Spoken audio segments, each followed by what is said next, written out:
Peace, folks. This is X from TPOT Media. Open your mind and wake your black ass up. You know what time it is. Hit that damn like button as you make your way in the door. Grab a seat, settle in, get ready.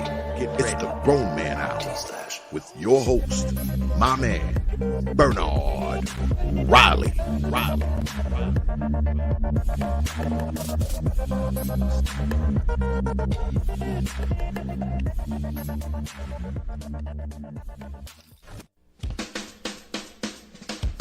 Hey, what's up, everybody? This is Mumia Obsidian Ali. You know who I am. I need no introduction, right? And you're listening to the Grown Man Hour with my man Bernard Riley, heard weekdays right here on YouTube. What do you think about that? How about that? Now let's get back on with the show. Thank you. All right, what's up, everybody? Back at it again. Didn't go on the air Friday. Had some things going on. Wasn't able to get on the air Friday, but I'm glad to be back in the saddle today. Today. What's up? Shout out to everybody in the building. Those of you who've already dropped comments. 42 people in here. Make sure y'all hit the like button. Stoic One in the building. Dark Knight mentality in the building says, what's good, BR? Peace to the chat. TD Hutch in the building says, let's get it. I got something blocking the screen. Cincy King Herbalist, I think I said that right, says, salute Bernard. Shout out to you. Uneducated Lame in the building says, you know what it is on a mofo Saturday morning. Absolutely. Shout out to Georgiaton. Hopefully I said that right. I gotta make some adjustments. Give me a second. Smithsonian I can't even talk to this morning. Shout out to everybody in the building, man. Appreciate y'all. Robert J. Carmichael, appreciate that $20 cash app that you sent. Appreciate that $20 cash app that you sent. I didn't acknowledge it on the air yesterday, but I see you today. Hoop Jargon in the building says, salute BR. Salute and shout out to everybody. Appreciate each and every one of you. Daryl 90210 in the building. Shout out to you. Shout out again to Robert J. Carmichael. Yeah, appreciate you coming through. And appreciate the new Patreons. Brenda Mumea just became a Patreon. And it just lost me the name of the last person who just became a Patreon. But I appreciate everybody joining the Patreon. I'm going to be sending more stuff over to Patreon. The vast majority, if not all, of the live shows will go to Patreon. You may see some broken up clips of it, of the highlights, but overall, just you want the full clip of the live show. In most cases, you got to get it off the Patreon. That's where we're going with this. Or become a member or join a Patreon. But shout out to everybody in the building. Do appreciate each and every one of you. But let's go ahead and get this thing going. We are joined, you know how it is every Saturday. We joined by Hood Conservative Culture and Politics Review in the building. What's going on? Nothing much. Good morning, everybody. Thank you for listening. Thank you for tuning in to another Saturday show. Yeah, no doubt. Now, what prompted this one, man? What was your thought process? You sent me some interesting clips of Fresh and Fit, well, particularly Myron. Fresh don't say a whole lot, but Myron going off about Black Americans and a number of other things. Even Jap was on there going off about a thing or two. But more or less, what prompted this? Well, I actually didn't watch the entirety of the Minister Jap part because I kind of wanted to do more like a live reaction to it when we covered it on the air. But the thing is, it's YouTube. I saw the story going around, and it's weird. It took a little while for the story to gain traction because I saw this original clip maybe a week before I saw the YouTube guys start responding to it. But it's something that's kind of been in my own political narrative for the last couple of years. This idea that Black Americans spend too much time in the victimhood, as they say, the oppression Olympics, all that stuff. And it's just one more example of outsiders looking at us and noticing, like, look, this is becoming a problem. And it's weird that, you know, everyone else is starting to notice that it's becoming a problem. And especially in the sense of like a non-white, Black immigrant group. Mm-hmm. This is a competition thing in a certain level too. No matter, how much you feel about, immigrants or racism or whatever, the reality of life is different groups are just naturally pit and at levels of competition with one another. There will always be only one guy hired for this one job, that kind of thing. So you want your guy, you want to get hired. If not you, then your brother. That it's like that. And I think when we talk about where Black America is in terms of competing with other groups, we have to really be blunt and be brutally honest with ourselves about where we stand and how we got where we are. And so, I hate for an outsider, quote unquote, to, like Myron, to make these points, but I think these points do need to be made. Yeah, no doubt, no doubt. Dr. Thunder in the building says you're going to make Case Closed tomorrow. Probably. I know. I damn it. And I was messed up because, I loved the 2 times I was over there. Absolutely loved it. And then every weapon is formed against me to prevent me from making it there. Because I've been trying to get back. So tomorrow I'm tentatively going to try. I didn't even make it. I didn't make it back home until 4:00. Because I was just getting off the flight. Yes, last time when Case Closed was going on, I wanted to make it. You had a full clip over there. You had Donovan Sharp over there and everything. I definitely wanted to make it on that one, but I was probably pulling in my driveway when the show was starting, so it wouldn't happen. I was on my way back from Philly, but no, I definitely gonna try to make it today. I mean tomorrow. Definitely gonna try to make it tomorrow. Shout out to Osama Abdu, says you're going to have some video / content at O-Man event. A lot of it was recorded. So I know Obsidian's guy, one of Obsidian's personal friends, I think did a lot of either the recording or the photography. So you could expect for that to be coming out from Obsidian. I think my man Nick Penn, who was down there, who I met, who I got to hit up too. I got to hit up Nick Penn about something. But I think he recorded a lot of it. But it's gonna come out. It's gonna come out professionally when Obsidian wants to put it out. I'll just say it like that. I'll just sum it up like that. So no, as far as me putting out individual content, I don't have any content on it. Any content that comes out, it's in Obsidian's hands. So, just be looking out for it on his end. But shout out to you. Appreciate the super chat. So let's go ahead and get into, I normally say the not so beautiful being footage, but this was listen, it's going to trigger. Well, hold on. Let me ask you this. Because you said people been reacting to it. What's been the reaction to this? What have people been on? I mean, the 1 or 2 reaction videos that I did watch are kind of stuff that I watch anyway. So we all lean in the same direction. So I can take the rough criticism, and it is what it is. I think maybe even to a certain degree, the needle is a shit. Wait, I didn't mean to don't have the volume on yet. My bad. Right, no, I think to some degree the needle is moving in terms of like what is becoming acceptable dialogue in like mainstream Black America. And I hope we can get to a point where we can just broadly say like, some of this stuff has been a waste of time and we need to drop it. And I think that this Myron video is maybe a good example of that. Like, of course, there's always going to be people like, oh, he's an Arab, he's an immigrant, whatever. What do you know? You can't talk bad about Black people. But again, if anybody needs to embrace the harsh truths about ourselves, it's ourselves. Yeah. 100 people in the building. 100 people in the building. Make sure y'all hit the like button. We're about to go ahead and roll it. Let's go. Hold up. There we go there. What? That's all you motherfuckers do is cry, bro. That's all they do on fucking Twitter. Well, I'm really black because my parents were here in 1945 and they know Martin Luther King. Shut the fuck up. That's why foreigners come to this country and laugh at you niggas, bro. Real talk.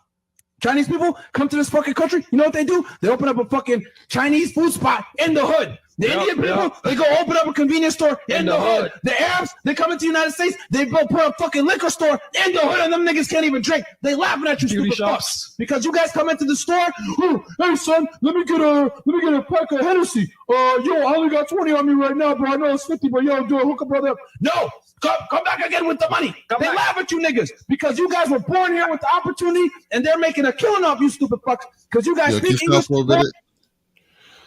All right. Yeah, that was a lot in 1 second. That was a lot for one sitting. But that is the energy that outside groups come in against us with. That is their motivation, right? That energy, like we gonna just take over. Y'all don't deserve it. Y'all been here all this time and you ain't won yet. We gonna win now. That's the energy that we're up against. Like it or not, no matter how you feel about, the system been holding us back and the white man owes, the white man gonna have to pay what he owe. It don't matter because other people are gonna come and they're gonna get what you thought you were just supposed to be handed over. They're gonna get it and they're gonna deserve it because they're gonna out earn you. That's the energy that we're up against. Yeah. All right. Now this is where I'm at.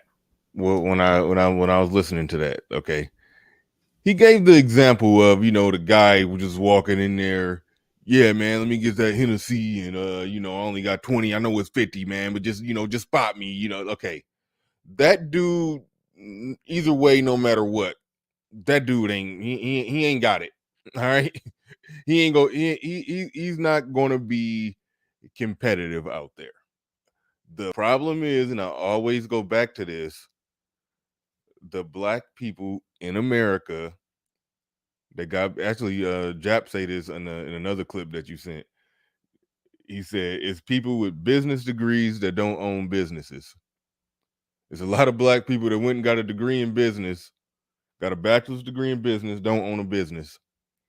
Basically, our business class, I said it once, I say it again, they'll rather go and work for some company, probably make good money, probably might get some, some corporate job, might make anywhere from 75 to 125K. They will rather go do that. And then while they're making 100K, they're making somebody else millions. They would rather go do that than to start a business.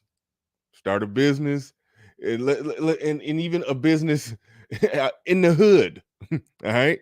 And my theory is they'll rather do that because they don't want to go deal with niggas. They don't want to have to deal with Nuck coming in there like, hey man, I got 20, I know it's $50. Just spot me though. They don't want to deal with that. They like we're the upper echelon, elite, educated black folks. We don't want to have to sell these niggas fried chicken behind a bulletproof glass. You know what I mean? So like I think that's where black folks are at with it. The black people who would be that. The dude going in there trying to buy in Lucy cigarettes, he ain't gonna never be competitive no matter what the environment. But another. Okay, go ahead. No, there's another business model that's becoming prevalent in Black America, and it's not that lower class urban kind of thing that you were just talking about. It's something I noticed personally. Years ago, I had like a little catering company, and I had a contract with like a quasi governmental agency, and I sort of got to just notice, how things work and the inner workings and how relationships run and stuff like that.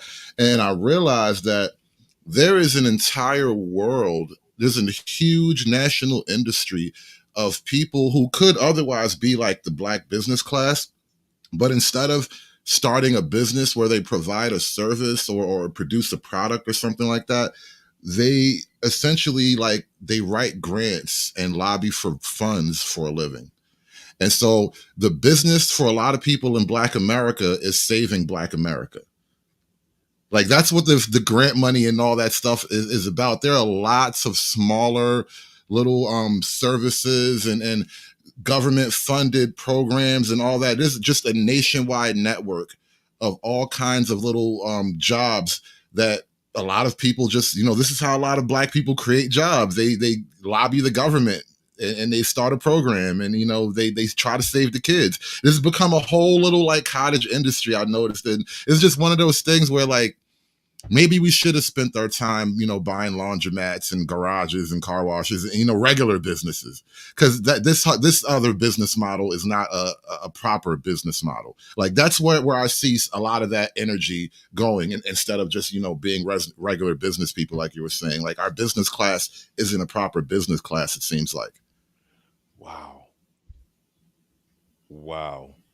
The business class is working hard to get government grants, to get money or subsidies or whatever the hell, to try to, and then use that money and try to, create programs for the youth with a PH at the end, create programs for the youth and all kind of stuff like that. And yeah, they keep some of it. They gotta keep a profit, Salary, you pay yourself a salary. I don't know how to work that system, but I know a lot of people who know how to do that. Actually, it was somebody I knew who they was living in she didn't pull a Black Lives Matter type of deal, but she was living in a nice ass house overdoing stuff like that, and then basically just paying herself, a salary for the charitable work or whatever she was doing, the foundation or whatever she was allegedly doing.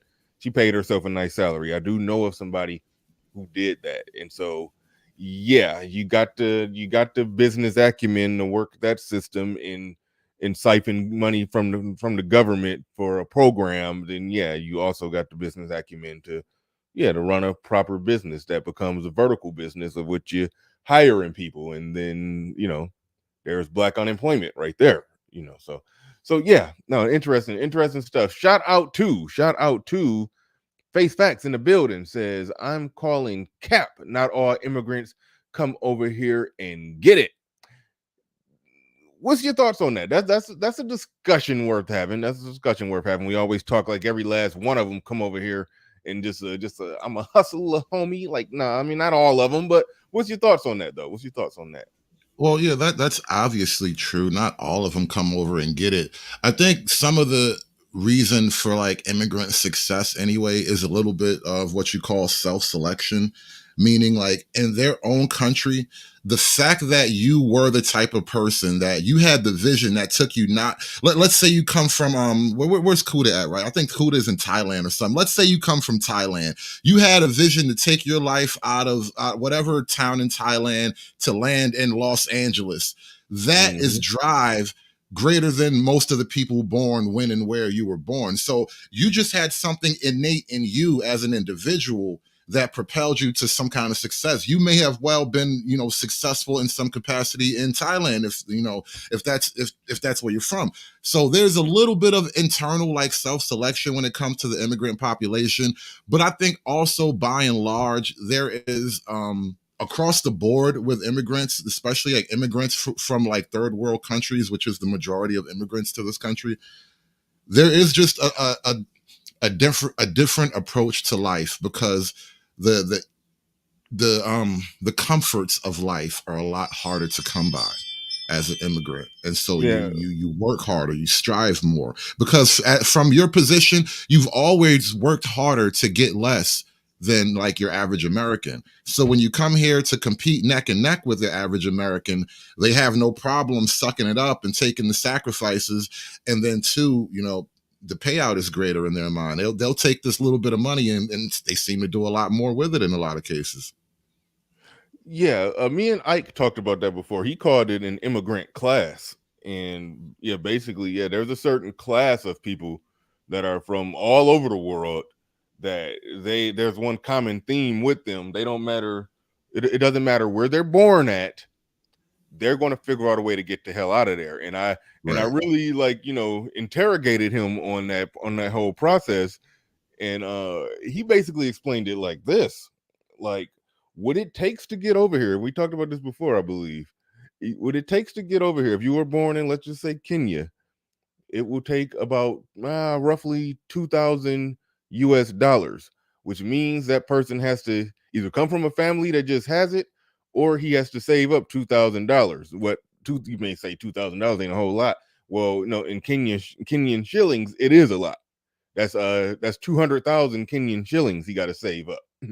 So he has to be very exceptional Kenyan to make it over here. I mean, he got to save up 200,000 Kenyan dollars, basically. He got to save that up. So he got to figure out how to do something. He got to roll his sleeves up in Kenya to figure out how to get his ass over here.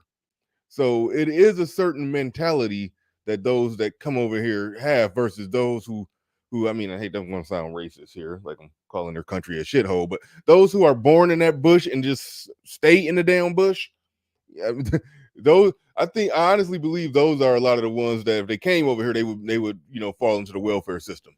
They'd ones stay in the bush over here. What'd you say? They just stay in the bush over here. Yeah. Yeah, exactly. But those who born in that bush and they like, no, fuck this, I'm figuring out a way to get the hell out of here. Yeah, those are the ones they come out, they come over here and they out compete and they kick ass.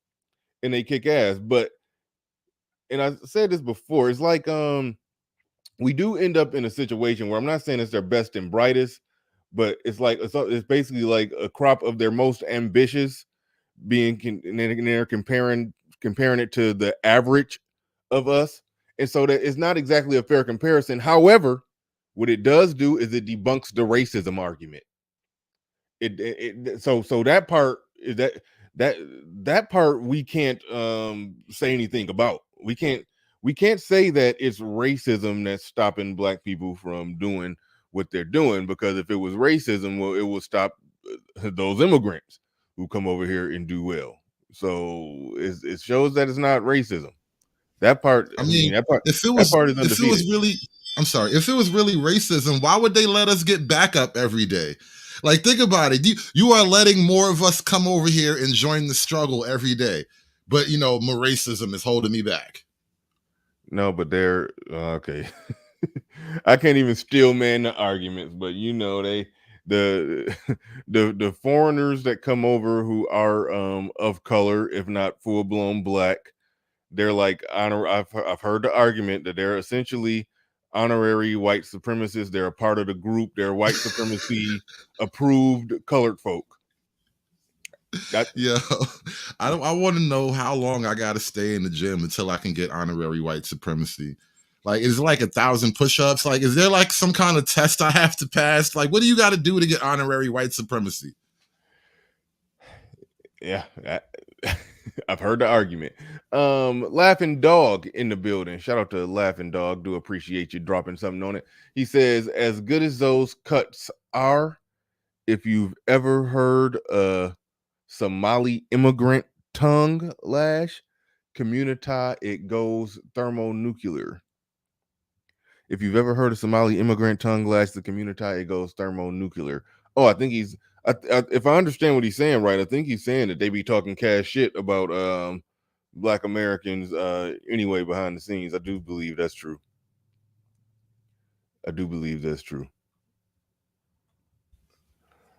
Sam I Am in the building. Shout out to you. Do appreciate you coming on through.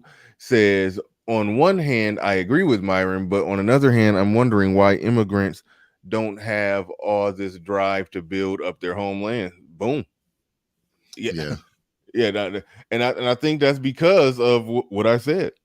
The same way that the Black Americans who have the wherewithal, the wit, the talent, the intelligence to do something successful with their life, first thing they want to do is get away from niggas. Well, those people that we just talked about who was born in the bush over there, they got the talent, the wit, the wherewithal, intelligence to do something productive or competitive with their life. First thing they want to do, they want to get away from their niggas. Okay, I think that's what's going on. That's why they stuff is looking like how it's looking, and that's why the hood is looking how it's looking. That's what I'm seeing. It's weird. I have like double-minded about this particular thing. On the one hand, like it's not personal. I don't hold grudges towards the immigrants and all that. I don't hold grudges towards Myron or his comments. I kind of obviously understand the criticisms, right? But on the other hand, I am an American and I'm America first. And I'm like, look, bro, you can take your black ass back. Like all y'all can go home. And it's weird. Like that's really my position on immigrants and immigration on the whole. It's like, you know what? Y'all really could go home. Like, go build up your house. You know what I'm saying? Like, it is that kind of thing for me. That's an interesting take on it. To basically just hit them with the, yeah, okay, get the fuck out of here.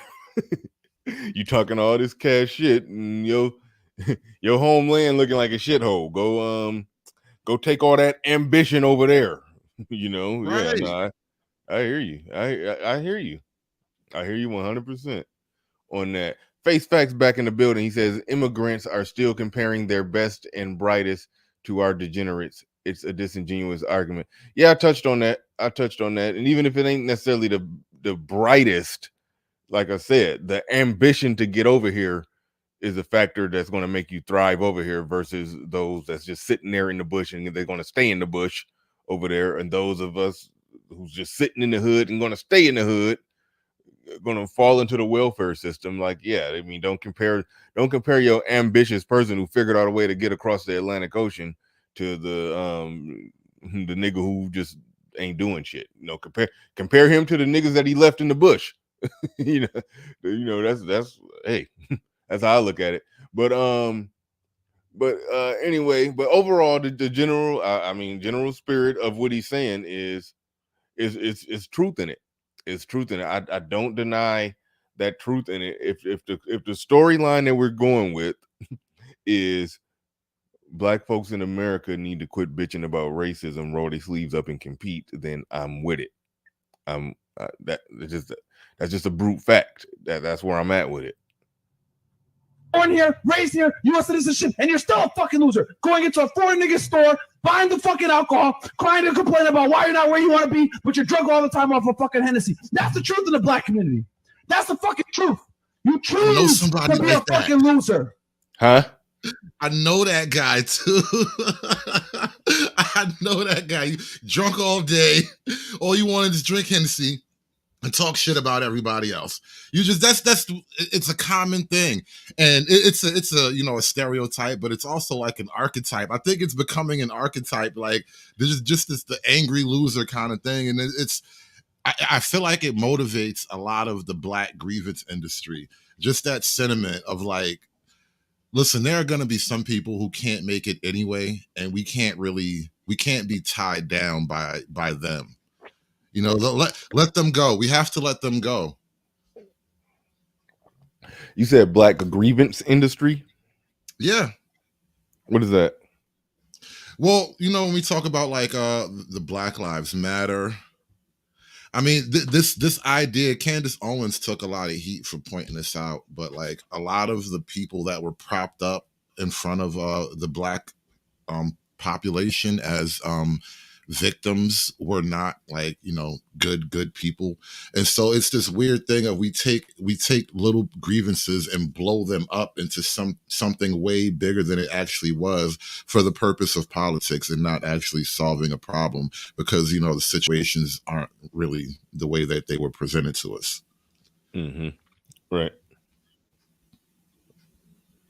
Okay? And I don't want to hear nothing, because if I get pulled over by the police versus you get pulled over by the police, the only difference is that I'm not going to be a fucking retard. I know how to move. I'm going to tell him, how you doing, officer? I'm going to keep my fucking hands on the steering wheel. I'm not going to call him a fucking dirty pig and say other stupid shit. I'm going to walk off with no ticket. Your dumb ass is going to get in trouble because you want to sit there arguing with the police and say, defund the police, fuck the police, yeah. You create your reality based off of how you fucking behave, based off of how you act. All right.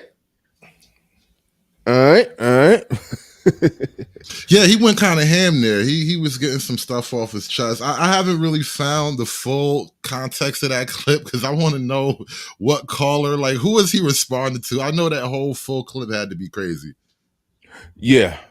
It had to be. I mean, I already know the type though. I already know the type that he was responding to. I don't need to see the full clip. I already know somebody said some bullshit.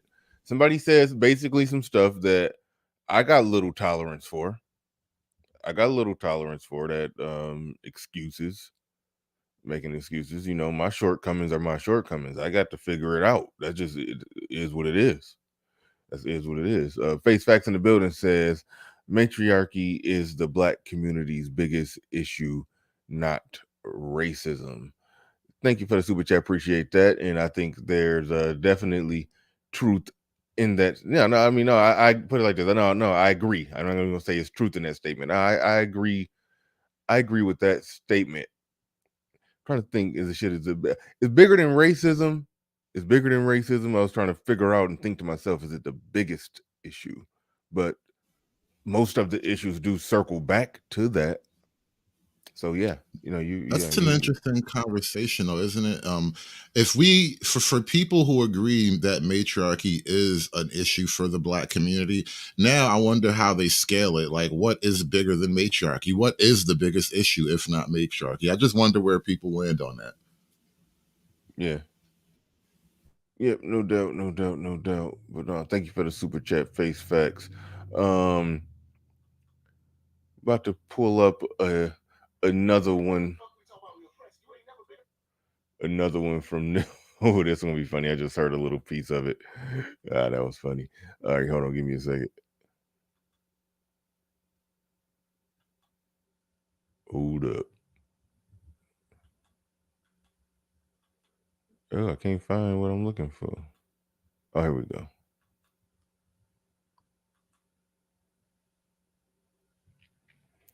All right. I don't know if this was on this. I don't think this was on the same show. Yeah, I don't think so either. Yeah. Your grandmama might have. My grandmama experienced that shit. She come from a plantation. She's still alive. You know what I'm saying? But I haven't. And my grandmama don't bring that energy, especially around other folks. She got. Wait, I got to stop the tape already. Because something happened on my show. And this is something that we don't average into the equation enough. Something happened on my last show where OG, shout out to him. I like to push back. He be on some bull, but I like to push back. I like to debate the ideas. But he was talking about the civil rights movement and was talking pretty, you know, high and mighty, and how we had to go out and fight that white man and deal with this and deal with that, and then had to come home and face our woman. Yeah, I don't know what we done been through. And he was talking about it like he was like in it. And then Game Changer pointed out that, wait a minute, you know, what year was you born? And he said 1959. All right. Now, just setting him aside, but just looking at his age, he's 62 years old. Set him aside. But let's put that in perspective. The older people who we are looking at today, who are 62 years old, which means they were all of 6 during the civil rights movement. So, I mean, yeah, they know their family, they know their parents was probably going through, you know, provided that they was from the South, you know, I mean, but anyway, they know their parents was going through, but even that person who was born in 1959 or 1960, like, he didn't, like, even if you in your early 60s, you wouldn't having dogs sicked on you. Like, so we got to process that with the people who can truly say that they was having dogs sicked on them and was getting hosed down and the whole works during the civil rights movement. Those people, they got to be at 75 at least. I'll say this, man. My grandmother, bless her heart, she was born in 1929, right? Okay, she got some stories to tell. Yeah, but she ain't never tell them about no angry white man. Like, seriously, I sat around the kitchen table. I played many games of cards with my grandmother, sometimes her friends, and I ain't never heard stories of the white man come up. and I mean stories of all sorts, but never like overt racism stories. Put it that way. It's not like white people never come up, but overt racism stories, right? And so what I'm saying is like that whole civil rights thing, it I don't know, it wasn't like a day-to-day thing, it seems like, for every single person. And OG, bless his heart, I think that's a little bit of the Hollywood rubbing off on him when he starts to get into that. He's playing a character, I think, in a certain kind of way. And it's not just him that he's playing the character, like it's all on him. It's something that I think happens because of Black media. The way we consume media, the type of media we consume, right? If you really think about it, if you like all the slave shows, all these history documentaries, it kind of has the cumulative effect of like making us all feel like we was all on a slave ship together. Like that's really what we was all on a slave ship together. We was all on a plantation getting whipped together. We all got our foot chopped off together. If you just got a foot chopped off together, wow. No, if you just listen to how we talk a lot of times, we'll say, yeah, and back when we were slaves, like right. People literally talk like that. People literally talk like that, and it's crazy. And granted, your grandmother who was born in 1929. I mean, just because she didn't talk about it, don't mean it didn't happen. It just means she didn't. You didn't hear her talk about it. I mean, so I mean, I'm obviously I'm just going to concede the simple point. Jim Crow, when Jim Crow laws were a thing, when racism was literally legal, like when hate crimes were literally sanctioned under the law, like I'm so that anybody in that era who truly grew up and lived, as an adult in that era, those were different times. Those was clearly different times. So I'm not even going to downplay that. I know it varies. I mean, Game Changer was talking about how, in LA, this was what Game Changer was saying, and I don't even know how accurate this is because it was a new concept for me. He had said that there was no back of the bus in California. I was like, what? In my mind, somewhere in my mind, it seeped in that it was everywhere countrywide, the whole back of the bus thing. But he said, no, in California, that was never a thing. I think we are all Rosa Parks, bro. That's the point. See, Game Changer, he didn't read his history. He's Rosa Parks too. He just acting like he don't know. But we all Rosa Parks. Like that's what they want us to think. Yeah, but yeah, it's just interesting that somebody born in 1959, even when the Panthers, really got going in like the early 70s, let's just say after the civil rights movement, civil rights legislation was passed, then the Panthers, sort of took up the mantle, so to speak. If you were born in 1959, you was 11 when the Panthers, really got going. You were born in 1959. You weren't really your sleeves weren't rolled up into the action into late 70s, early 80s. So it's were like 20 and 79. Exactly. So that is an interesting thing to where even the old people like times of it was a time like, okay, let's just say because I was born in 1982. So let's just say if I'm in 1995 and I'm talking in 1995 as a teenager and I'm talking to somebody who's 60 in 1995, that's a different type of 60-year-old than the 60-year-olds that we talking to right now, if you understand what I'm saying. The 60-year-old in 1995, yeah, he was around. He experienced that, but the 60-year-old now is a different 60-year-old. So it's like that much time is going by to the point to where we're going to real soon have very few people who can say that they were an actual walking adult in 1960. You know what I mean? So it's like we're slowly approaching that time. We're slowly approaching that time.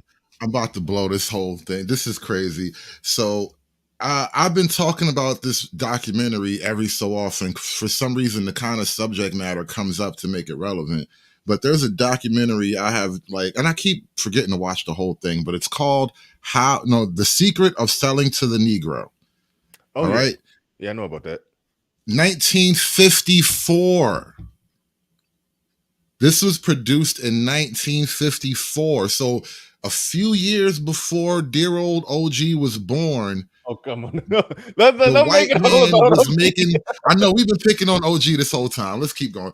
But the white man was making documentaries about how to advertise and market successfully to the Negro. Why? Because the Negro was a growing economic powerhouse in the country.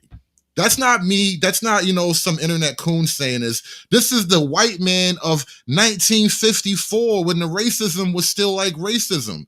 When the hate was still vitriol, like it was palpable back then. And they was getting money though. Like make the two make sense to me. You got a good point. When I in my mind, I always thought the how to sell to the Negro thing was a little later than 1954. So yeah, if it was in 1954, then yeah, that is interesting. That is interesting. In the time when they had full legal. I mean, they could have just took the niggas' money, but the way we look at it and view it, but no, they try to figure out how to barter and trade with them. Right, like now you get where I'm going. Why they didn't just straight jack all the Negro profits? It could have been Tulsa, Oklahoma again and again, right? I mean, and that's a real crude joke, but seriously, that's the way we look at it. Like they stole our wealth in Tulsa, Oklahoma. Well, by 1954, we had nationwide success apparently, and they was trying to figure out, how we do business with these niggas. Like, no. I know racism is good and all, but I'm trying to get some money. Like, how do we do business with these niggas? And that's the reality of what was happening on the ground, apparently. Yeah, no, that's a interesting concepts. Interesting concepts. Says schools were segregated in the 60s, so he isn't completely wrong. No. He was talking about. I was trying to get off of him, but he was talking about what he personally lived, experienced, and went through. But he was talking about it as if he was adult. As if he was an adult. So that's sort of a different thing.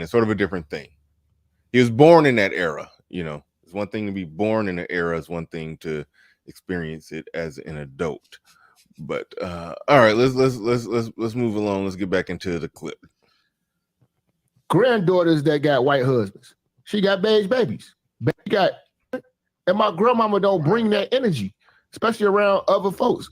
She got granddaughters that got white husbands. She got beige babies. Beige grandberry. Beige grandberry. Grandbabies. I said grandberries. But English just kicked Minister Jap's ass, but it knocked him down. But he got up. He back up. It just he had to do a stand. The English language made him have to do a standing 8 count. I done had a couple standing 8 counts today. Ain't no big deal. Nah, he just made a whole new word for mixed grandbabies. Those are my grandberries. All right. She don't bring that energy because she know what that shit was really like. So a lot of motherfuckers, they read these books and they get all turned up and get emotional. If you ain't experienced it, it's you just read it. Yeah, I mean, cool. It sucks. I mean, yes, did racism exist in the United States? Yeah. Absolutely. Does it exist today to some degree? Yes. However, it's up to you whether you're gonna accept it and move on and adapt and overcome, or you're gonna cry about it and be a little fucking baby. And it's like I would argue. Have to, like some people say, I was turned down because I was black. Or you turned down because you wasn't qualified. Bam. Or you didn't come prepared. Yeah. Or you bullshit. Or you using the fact that you black because it's convenient to what this history of this country was built on. And that's a big problem with us. We don't come over prepared. Come over prepared. Outdo your competition. You know what I'm saying? Like, I can't blame the fact that I'm black. Like, oh yeah, I only got 50,000 because I'm black. They just try to shut me down. Y'all black. You know what I'm saying? I gotta work. I gotta do what the fuck I gotta do. So we gotta work, man, and we got the opportunity. Mm-hmm. Like, but if the moment a man of color, Barack Obama, a real African American, got in there, that should just dispel all that shit. You know what I'm saying? What's your thought? You just call Obama a real African American? Well, his daddy from Africa, and he's an American. That's a real African American. God damn it. We got Obama and then Elon Musk next. Oh man, but no, real talk. Tell me, what I don't necessarily care if when people shorthand it like that. Hey, when Obama got in there, that just proved racism don't exist. I mean, but you know, what's your general thoughts on that? Okay, we had a black president, and I don't care that he was half white. I mean, he looks and presents as a black man. So I mean, when people voted for him, I don't think in their mind they were voting for a half black man. I think that in their mind they voted for a black man. Do you go full gangster with that? That just proved racism is done. Where you at with that? I don't stand on that argument. I do give validity to it though, because it's one of those things where like the people who want to make the racism claim, it's like you have to prove your claim almost beyond, you know, the benefit of the doubt, like whatever the legal framing is, the phrase is. You have to prove your claim beyond all reasonable doubt, basically. And they don't really prove their claims. And so I'm asking, like, what is the bar to like say, you know, what's racism? I think Ben Shapiro, when I first kind of started looking at YouTube debates between like right and left wingers, Ben Shapiro, he had a phrase that I think this way now. He said, when you talk about systemic racism, right? He's talking specifically about systemic racism. If you can point to a law, a policy somewhere that's specifically, you know, a racist law or policy, then point it out to me. Show me that, you know, this thing is written down here, and it's written specifically against black people. And then, all right, fine, you've proven your case, and then I can now support you. But you don't get that. People just want you to feel bad for them and then give me money. Well, there's no law that's written like that. There's no law that's written like that, but someone could look at the laws are always written fair, but they can be practiced unfairly. Put it like that. You know, like for example, child custody. The laws are not gender specific. The marriage laws are not gender. They're gender neutral, but they can be practiced in a unfair way because it's still a human deciding which way they're going to side. So the argument then could become that, okay, there's no law that states that a black person is going to get a longer sentence for said crime. However, statistically, a black person does get a longer sentence. So they could make that argument, and then that's when it gets into more nuance. It does get into more nuance because where do we draw the line? Like, okay, they say, you know, for similar crimes, but no situation is exactly similar or the same. So I'm like, it gets into a sticky area, you know. Pookie had priors in a public defender, and so who, you know, didn't have prior, who was a different color, didn't have priors and didn't have a public defender that negotiated a shorter sentence. You know, it runs into situations like that. So what's your thoughts on that? One, as far as like raw numbers, I think it's a lot easier to prove a gender disparity driven by bias as opposed to a racial disparity that's driven by bias, because there will be racial disparities, but you know, that's not to say that it's a malicious thing. What if one race is just not performing exactly the same as another race? And that's the thing that gets left out of the numbers. It's like the actual behaviors of individuals, and then, you know, it's an interplay between the individual and, like, you know, the system, however you want to frame it. But the numbers also just don't really hold up in the long run. That's the problem. That's why a lot of the the left and people who rely on the racist arguments, they don't really get into numbers, or if they do, they kind of don't use the numbers really accurately.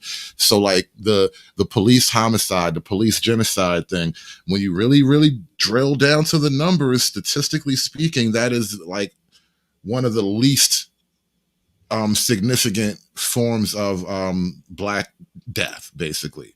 Like killings by black people getting killed by police is like lower than 5% out of all the ways you can die as a black person. But somehow in our minds, it's been placed as the number one threat. Like when the Buffalo thing happened, and there was you finally had a legitimate racist white guy who actually did some racist murders, and we probably haven't had an open case like that since like the South Carolina, the shooting Dylan Ruth, when I think he walked into the church and he shot up the church. And so it's not that there are none of these guys, it's not like these things never happen, but on the whole, we are being told to pay attention to the few as opposed to the many. And it's just a mental thing that's been like imposed on us as the black population. All right. Shout out to Nick Penn in the building. I'm be hitting you up later, man. My bad on I'll explain it to you. But no, I'll be hitting you up later. Shout out to Nick Penn. Do appreciate you coming through. But I do gotta hit you up when I get off the air. Been meaning to, been busy. But yeah, let's dig back into it. Hold up. Yeah, I mean, it's just too many guys suffer from the victim mindset. I get it. Oh my God, systematic racism, blah blah blah. Become an entrepreneur. Yeah, start a business. Yeah, because this is the crazy part. This is what I respect about immigrants. Immigrants don't come over here with a victim mindset. Yeah. They come with a merchant mindset. Because they come from selling dates or whatever the hell they were selling when they at, and they come over here and they sell something. So what they come over here to, they not filling out applications. We over here, we born over here, and all we want to do is fill out applications. Mm-hmm. Yeah, dude, I'm an immigrant, bro. Like, honestly speaking, like I could have relied on family, but I used to cut grasses, bro, by myself. I would wake up early, cut grass, and then I would go use that money and try to like buy stuff and then sell it. And then what happened was like I came here, I was like, yo, there's some opportunity here. Why waste it? I saw people working the same job for 40 years. I'm like, why are you still here working the same call center job? What the fuck are you doing? Yeah. So it's like, yo, the mentality is totally different, bro. Yeah, they want to put their security. Yeah, you're talking about that immigrant mentality that we spoke of. Yeah, it's people who rather land, sea, plane, train, make their way over here out of the mud. Yeah, they normally have a different mentality. But Ron, I don't want to say I don't want to say Ron. Okay, I mean I think that's your name in the chat, Ron Cleveland. Hopefully you don't mind me saying your full name. But thank you for becoming a Patreon, and Brenda Mumea, thank you for becoming a Patreon. Both of them became $10 Patreons the other day, like when I announced that pretty much all of the live shows will be going straight to Patreon or members. So I recommend you become a member or a Patreon. If you missed the live shows, definitely want to become a member or a Patreon, because that's where all of the live shows, after they air, they will be taken down and will be going straight to Patreon. So, or Patreon or member. So I'd recommend you become a member or a Patreon. So shout out to Ron and Brenda for becoming Patreons. Do appreciate you guys. Do appreciate you. All right. Let's go ahead and shit. We didn't summon him. But all right. What up, OG? In somebody else's hands. Yeah. It's supposed to be America, land of the free. So it's free enterprise. You need to know how to do business. I never understood people with business degrees that don't got businesses. Mm-hmm. you got people out here that's ex-dope boys that didn't opened up all types of stuff. Yeah, he got out the feds or whatever like that, but then he figured it out. Yeah. And opened up whatever you're doing this because he opened stud business. You got to do business to learn business. Yeah. This has got to be hands-on. Yeah. A lot of stuff got to be hands-on. And like some of the best, even like trade jobs, some of the best jobs you learn from like your daddy or something, like your uncle taught you how to work on cars. Then you go to school, just get the damn degree, but you know how to do shit already. Yep. You know what I'm saying? And you know other shit. And you know little tricks. That's Well, the we thing gotta people stop don't right understand. there. We got to really start All getting right, hold hands up. on with money. Hold Stop up. being Hold up. an employee.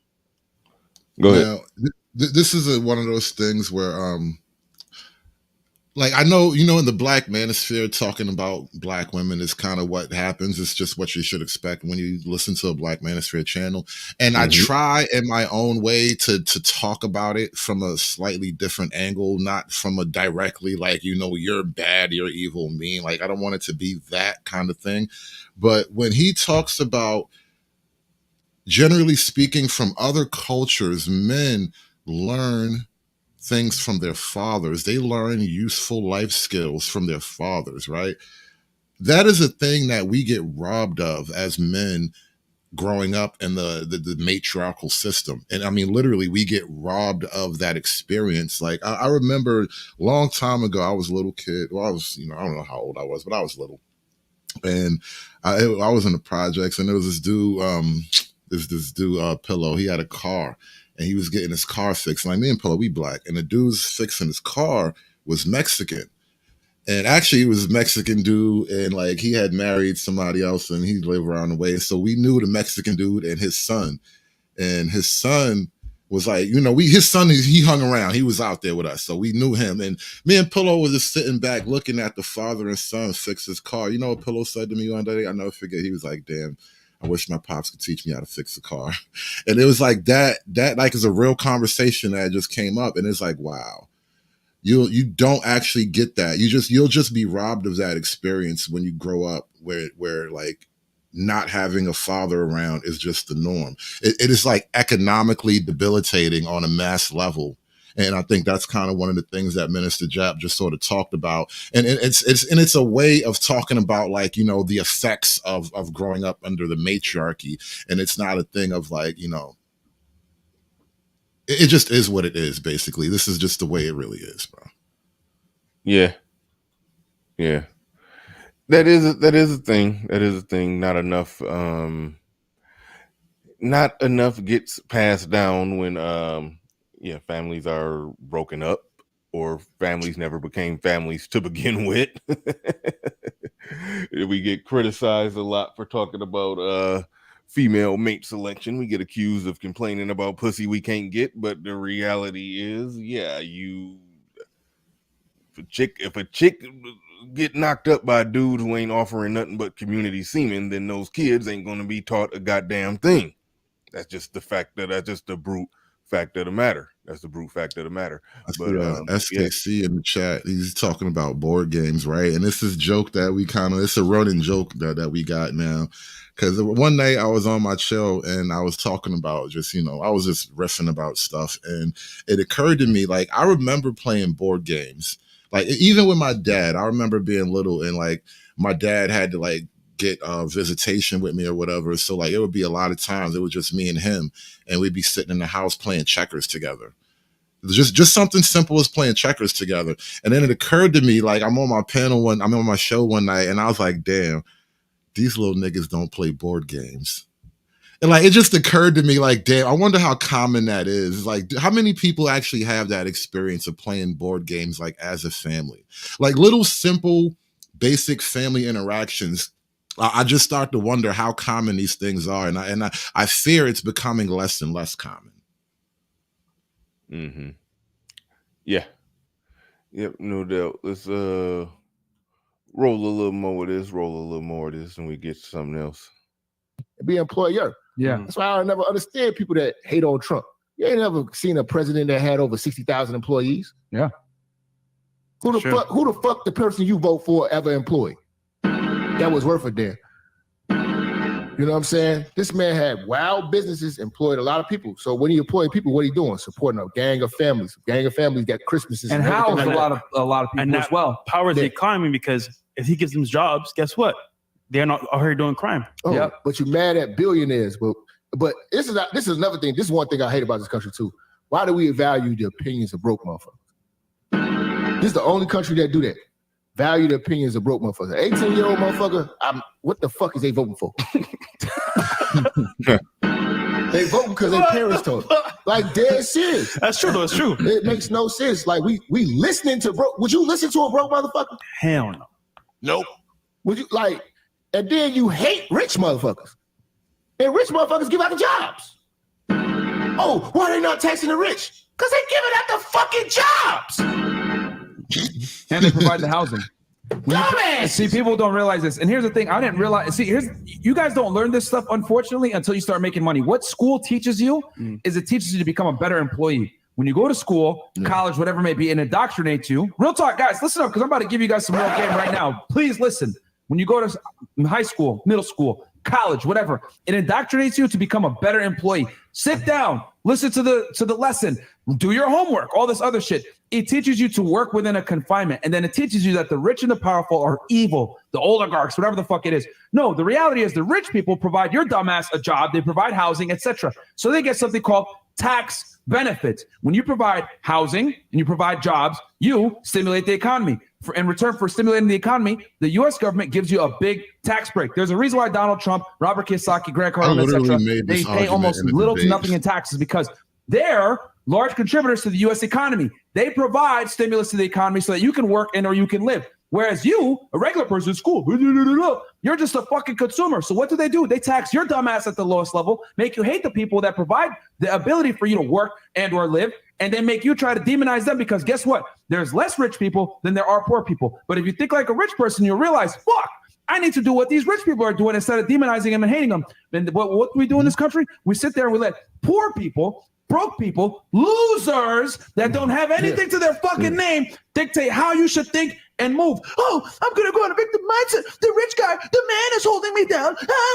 Shut the fuck up and go work. They're not taking tax. Like immigrants come here and they laugh at you motherfuckers. The reason why they laugh at you guys because they look at it like, yo, this is a land of opportunity. You guys get mad at these fucking Chinese people for coming in and opening shops. The Indians, oh, thank you, come again. You make fun of them, but them niggas make way more fucking money than you because they came here with a dream. They opened up a shop and now they make money. And then your dumbass that was born and raised here goes in there and says, hey, I need a blackjack, whatever the fuck you want to get. And you can't afford it because they're raising the price up on you. The same niggas you make fun of that can't speak your fucking language make more money than you and your currency in the country that you fucking live in were born in because you're a fucking bum and you don't understand what it takes to make money. That's the reality. Immigrants laugh at you niggas that are born here and can't make money. Oh my God, that's so fucked up. I'm being held down by the man. But someone comes in from China on a fucking boat, almost died to come here, figures out how to get a green card, opens up a business, makes more money than you, becomes a millionaire, love you a long time, take your money a long time, and then you sit there and you cry and sit there and speak the language. Fuck out of here, bro. You're broke because of your own stupidity. All right, Hammer don't heard him. He was going in. God damn. That was too much. That was a lot. Jesus Christ. Nah, he was going ahead. Now, here's the thing, though. If that is the reality, right? Let's not make it about him. Mm-hmm. Let's not make it like personal about him because he's just a guy. He's just some guy.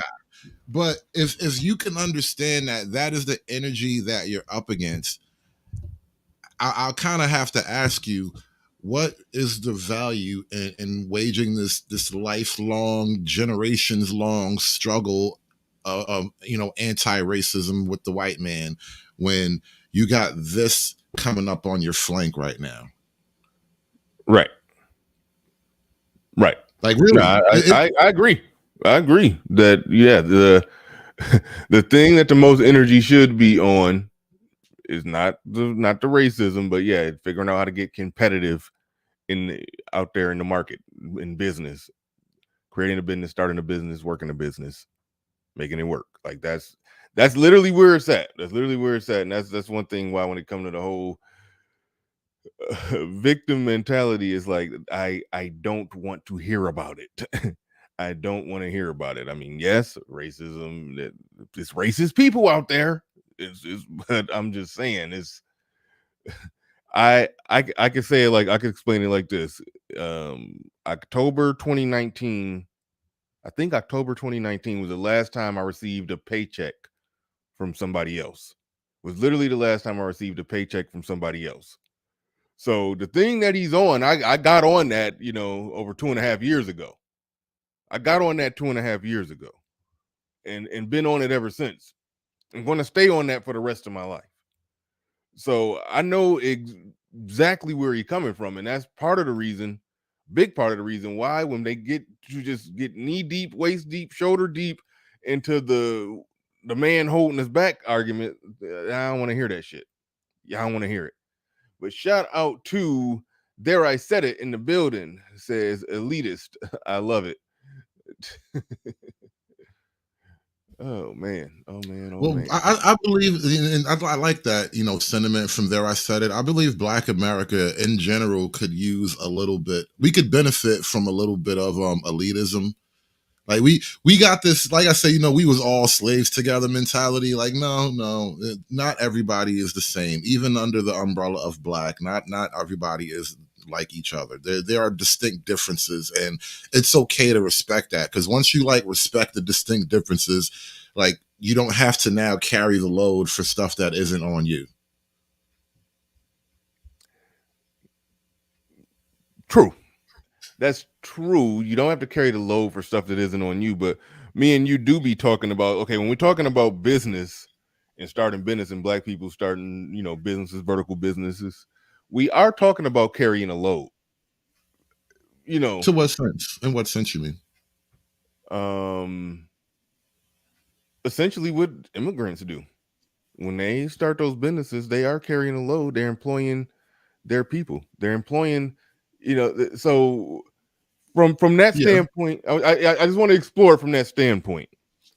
When we talk about there need to be more vertical Black businesses, we are talking about the business class of us employing that working class of us that's in there trying to get the Black and Mild or the Henny or whatever he was talking about in this clip, in the previous clip. That's really what it is, what it's talking about. Just like, I hate to say it like this, but you could either look at it from a community standpoint, or you could look at it as, I'm going to exploit them niggas. I'm going to get rich off their labor. No matter how you look at it, other groups, immigrant groups, they do take on that burden. They do take on that burden of to a degree, yes, okay. But I don't process it. I wouldn't even frame it in the sense of they are taking on some kind of noble, self-sacrificial, I'm Jesus type of. No, they don't believe they Jesus. They actually believe in money, and they believe in power. And the money and the power gains them respect of their peers. And with the respect of their peers, they are able to gain more money and power. Money, power, respect. Just like the song, God damn it. First you get the money, then you get the power. That's how it goes. And we kind of got this fanciful notion of that is another stupid Black archetype. I hate to say it. Yeah. I don't know of any other community where, men are bred to be community leaders. What the hell is that in white America? Well, that's how, let Black people tell it. That's how they talk about, that's how they think other people operate. Now, I've said before that ain't really the case. Walmart, it's a million Walmarts out there paying a bunch of white people minimum wage and don't give a fuck. So that ain't no community shit when you making a big ass superstore that sell everything for dirt cheap because you could outbid a better wholesale price that the local small business, the local small white business can't compete with. He can't sell his hardware tools at the price that that Walmart could sell them at, so he had to close down. So they ain't thinking community. They think they some capitalists. And the top 1% own 50% of the wealth. So that part is true. That part is true when it comes to America. But so that's why I looked at it two ways. You could look at it from community. Yes, I need to, the better of us got to hire our people with a fist in the air. Yeah. Or just look at it as, no, I'm a capitalist. I'm gonna make some money and I need some workhorses, some labor, some mules to move to load these boxes into the truck when I ship it out and sell this shit and make $100,000 off of it. Either way is actually useful in my opinion. I'm reminded of Gordon Gekko. Greed is good, and he's not wrong. Even though there's a hint of evil, in what he was describing. greed is good in that sense of greed is that thing that motivates the whole engine.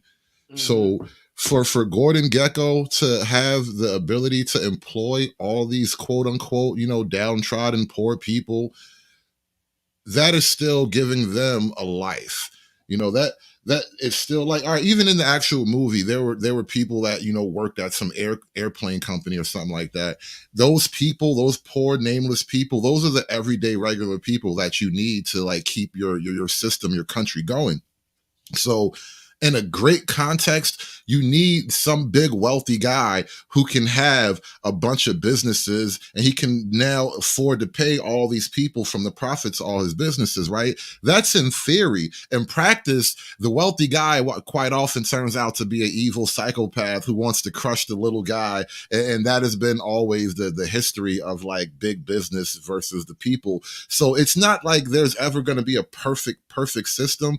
The idea, though, is that you want to give people you want to maximize opportunity for as many people at one time as you possibly can. And I think that's kind of what was like the heart of this, whole American thing. This is why so many people come here, because even though we do have rich people who might try to crush the little guy and all that stuff, we do have kind of a robust enough system that even the little guy can start up a lawn care company. He can start up a trucking company. He can start up some kind of little programming operation, and he can start up his own little whatever business in the tech world. Like little guys can make a way for themselves. And that's kind of the thing you want in an economy, but you're always going to have that motivation of greed. And I think when it comes to the Black community, especially, you have to just, embrace the drive to succeed above all else and sacrifice that, you have to give up that, community sacrificial stuff. You have to be willing to succeed at all costs. And then from that position, now you can bring on the Black people that you choose. That's the only way to really make it work, in my opinion. No, I agree. Freeman's Journal in the building. Shout out to you. Do appreciate you. He says Black people are the only group that defend failure. That is why this is a conversation. Low class, indigent people of other groups are invisible. Black people turn their low class people into victim superstars. Thank you for the super chat. Do appreciate that. Okay. E Capone in the building says he got 5 on it. Do appreciate you putting 5 on it. Do appreciate it. Trying to think if I had anybody else that I missed anything. Oh wait, nope, that was the last one right there. Shout out to everybody in the building. Do appreciate everybody. It's 331 people in here. Y'all make sure y'all hit that like button. And we about to roll it some more. Give me a second. You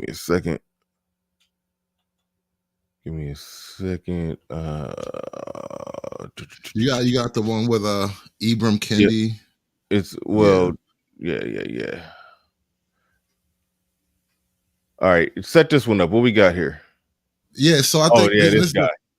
A perfect segue. So if Black America wants to actually compete in the face of all the other brown Americas and non-white Americas that are now coming in here and fighting for a share of the pie, we have to be brutally honest with ourselves. Is this going to make our children more competitive against the new wave of immigrants that want to be Americans? They want to take a share of what could be our pie.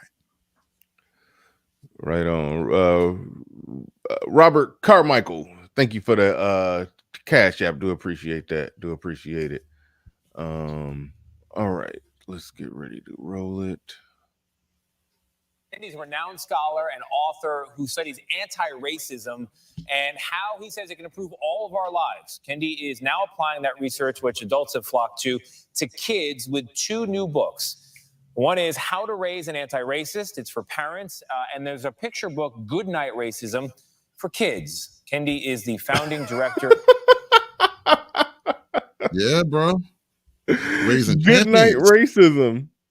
Yeah, it's how you raise Black champions.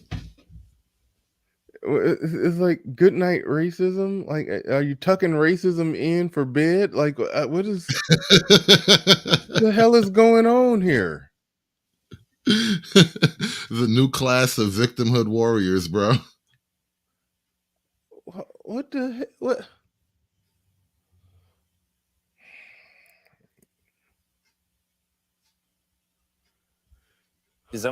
For kids. Kendi is the founding director of the Boston University Center for Anti-Racist Research and a CBS News contributor. Ibram, thank you for being here. It's a pleasure to be here.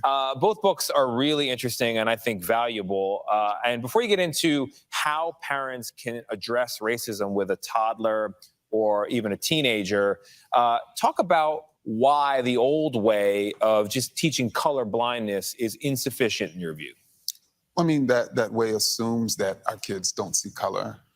And unfortunately, we stop for a second. Scholars have shown that by 1 year old, our kids can see skin color. By 3 years old, our kids are. All right. There's just something that just occurred to me. Like when I was talking about, this industry of saving the community, Kendi is like a prime top of the pyramid, top of the food chain example of what I'm talking about here.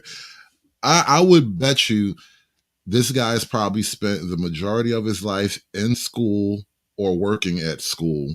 So therefore, he's been living on the public dime and then earning public dollars.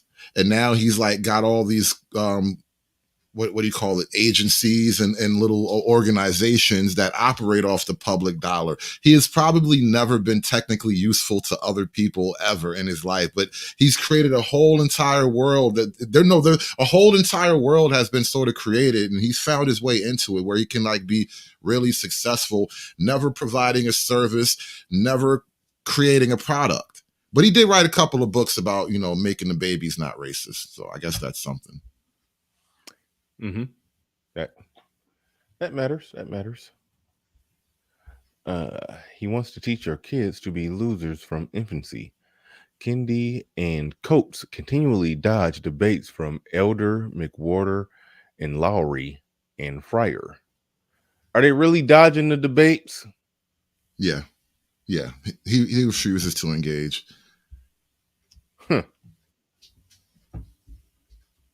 Talk about why the old way of just teaching color blindness is insufficient in your view. I mean, that way assumes that our kids don't see color. And unfortunately, scholars have shown that by 1 year old, our kids can see skin color. By 3 years old, our kids are attaching skin color to positive or negative traits. And so if we're just assuming that our kids aren't doing that, how are we counteracting that? Because it's dangerous for our kids to be like, I don't want to play with that black boy. And so I want us to counteract that as parents. So the counteracting is the core of anti-racism. Mm-hmm. So how do you start teaching very young children how to do that? One of the most beautiful things in the world is rainbow. And we can teach our children that there's a such thing as a human rainbow, and that there's different sort of shades on that human rainbow, and they can see their shade, and they can appreciate their shade. Why you got to bring up the rainbow? And other shades, but they're all the same. They're all part of sort of humanity.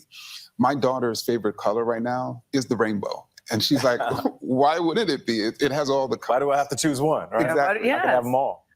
Stop. Oh no, this is too much. I don't like all this weird rainbow analogy in lieu of like the black conversation. Like it's weird. Don't connect black people to the rainbow. That just makes me uncomfortable on a personal level.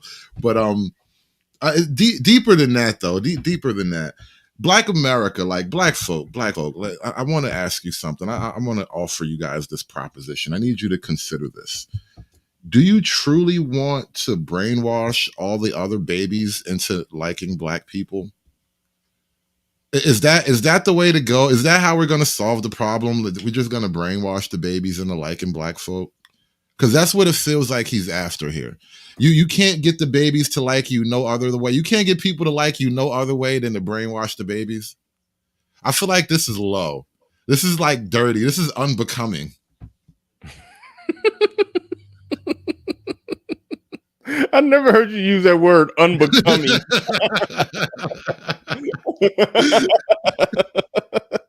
This feels really low. This is like a dirty trick. Like, you can't get people to like you straight up, so you want to trick their babies. You're gonna brainwash their kids. Like, this is dirty. Don't be like that. We can't live like that.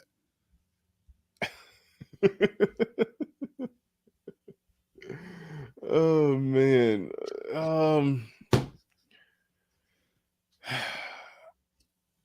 Here's my thing. And I noticed this with my kids. And it started. It was at the early stages of changing my whole philosophy on what do you tell kids about race? Do you even talk about it? And it was as simple as this. When I noticed when Black History Month came around, and I go to my kids' classroom and I see them, taking down everything and putting up a lot of, Black, related, imagery or whatever. And I'm sitting there and I'm looking, and I wasn't, nowhere near in the camp of, okay, we don't need, Black History Month or none of that. I wasn't thinking nowhere near along those lines, but I was sitting there thinking, like, is this really the introduction that 5-year-olds need? It didn't, something just didn't feel right. It was almost like, because the class was very mixed. The majority wasn't Black, I don't think. And so I'm like, it just, the optics of it, and just looking at the kids and observing the kids, and then when they're doing Black history assignments, it was almost just like it was overtly saying, these kids over here are different. Those are the slave kids.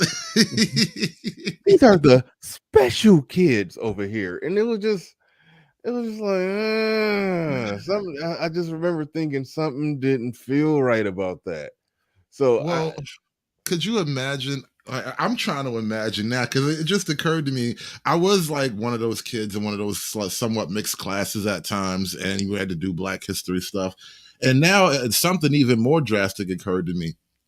There have to be places in America where it's like a room full of Asian kids and they're doing Black History Month. And it's like, hold on. Are we just explaining to the Asians from the jump that they're just automatically going to listen? This is why you're better than them. This is why you're going to succeed, and this is why they're not. It was the racism. It was the slavery. Like, all right. So how about a group of Mexican kids? Like, what is the benefit if the class is all Latino? What is the benefit to the group of all Mexican kids of exploring their Black history for February?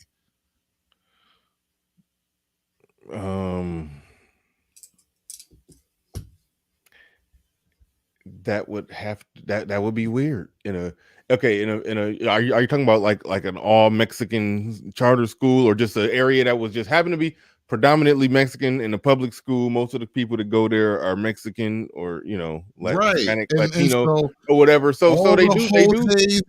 Yes, all the Pablos, all the Marias, they have to learn about Martin Luther King and Malcolm X and Huey P. Newton. I mean, okay, if you talk about the civil rights movement, that should already be in the history. I mean, that's history. The civil rights movement, the Civil Rights Act, that's history that should be talked about. Like, that's a major part of American history. And so that part of it is cool. That is a major part of American history. I do think you got to tread carefully on how you teach kids about it, but that is a major part of American history. However, it's that whole rolling out of everything, everybody, not just from Martin Luther King and what he meant for America, but no, they got to learn about the nigga that invented peanut butter too. But that's where it get weird. No, the distinction I'm kind of making here is I thought it was sold as Black history as opposed to like when you call it American history. I got no argument on that. But when it gets sold as Black history, it's like, well, I can see a future where there's going to be like a Hispanic History Month, and now we're going to have to learn about all the like Hispanic heroes, and then there's going to be like an Asian History Month, and we're going to have to learn about all the Asian heroes. There's already Gay History Month. We're living in Gay History Month right now. And now we have the kids are going to have to learn about all the gay heroes. All right, now hold on, wait. I'm wondering where it's going to stop. I got to ask this question: are you okay? Gay History Month is are you telling me that's the actual thing right now? Like they call it Pride Month. Well, it's I Pride don't understand month, it is Pride. What month is June? Is Pride Month, right? Yeah, June's Pride Month. Okay. Yes. Okay. So yeah, Pride Month is going on right now. It's summertime, so they're not in school. But I was wondering. Because, like, listen, if you got kids in school, and I don't know what they're doing now. I know when my kids was in school, I literally remember taking my kids to school and seeing the teacher taking down all the, I hate to even call it regular history, and replacing all the imagery, all the little, you go to an elementary school, it's all kind of stuff all over the walls. The walls are just covered with stuff going all the way around the room of what the kids learning and what's going on.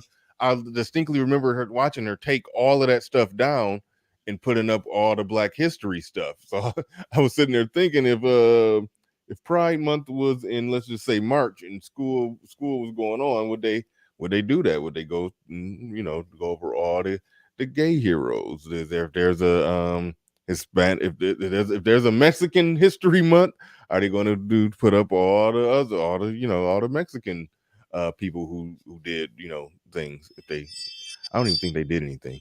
Anyway, that's being racist. But anyway, no. I see people in the chat mentioning, Hispanic history stuff, and it's not that there was no, Cesar Chavez is the one name that pops up, and I don't know why he's significant. I'm not going to pretend to be an expert on that history, but it's just this weird thing of like we become expert. This is all like part of the oppression thing where we are all well versed in how bad we had it in America. Basically, it's just becoming this thing where we all celebrate how rough we had it. One thing I did notice, and I pointed this out a while ago when it came to Black History Month, it was like I noticed early on, like McDonald's, all the advertisements, everybody was in on it. You'll see a damn Chevy commercial, and I mean, you'll see anything just advertising it. So it's like everybody was in on it. But now I'm starting to notice that you're seeing more commercials and stuff for the other months. So once capitalism starts taking it, then it becomes a thing. But whether or not the public school curriculum change in the social studies classroom for that entire month, that's when it's really a thing. And that's what I noticed when taking my kids to school. I noticed that, and looking at the homework, that, oh, wow, the curriculum, changes in February. And I'm just, that's when I first had the early thoughts of, man, what, Mr. Palmer in the building, what's up? What's going on? I was like, man, they need to integrate this into just, history. Like I said, you can't talk about American history and miss and skip over the civil rights movement. So like, yes, that's history. Like, integrate that in. But it just seemed weird in that racially mixed class where we're going to talk about the special people today. I was just like, oh, this don't feel right. Something ain't right. All month we're going to be talking about the special kids. It was like, man, it ain't look right in the classroom. It just didn't. There's something else that I kind of. It's another reason why I'm uncomfortable with this whole type of educational venture or whatever. It's that, remember, all right, so when in the earlier clip when Fresh was saying how school is it's supposed to indoctrinate you into being like a good worker, good employee or something, I'll buy it. I can accept that to a certain degree, and I would argue that is even required to a certain degree. You want to have a steady base of people who can just be readily fed into all different branches of industry. So yeah, fine, we need that. That being said, what are we feeding? What are we indoctrinating the children into now? Because it's clearly not about getting them jobs at factories. It's not about teaching them how to run businesses. If we're starting to delve into all these things that are not like, you know, reading, writing, and arithmetic, what are we really teaching the kids to be as adults now?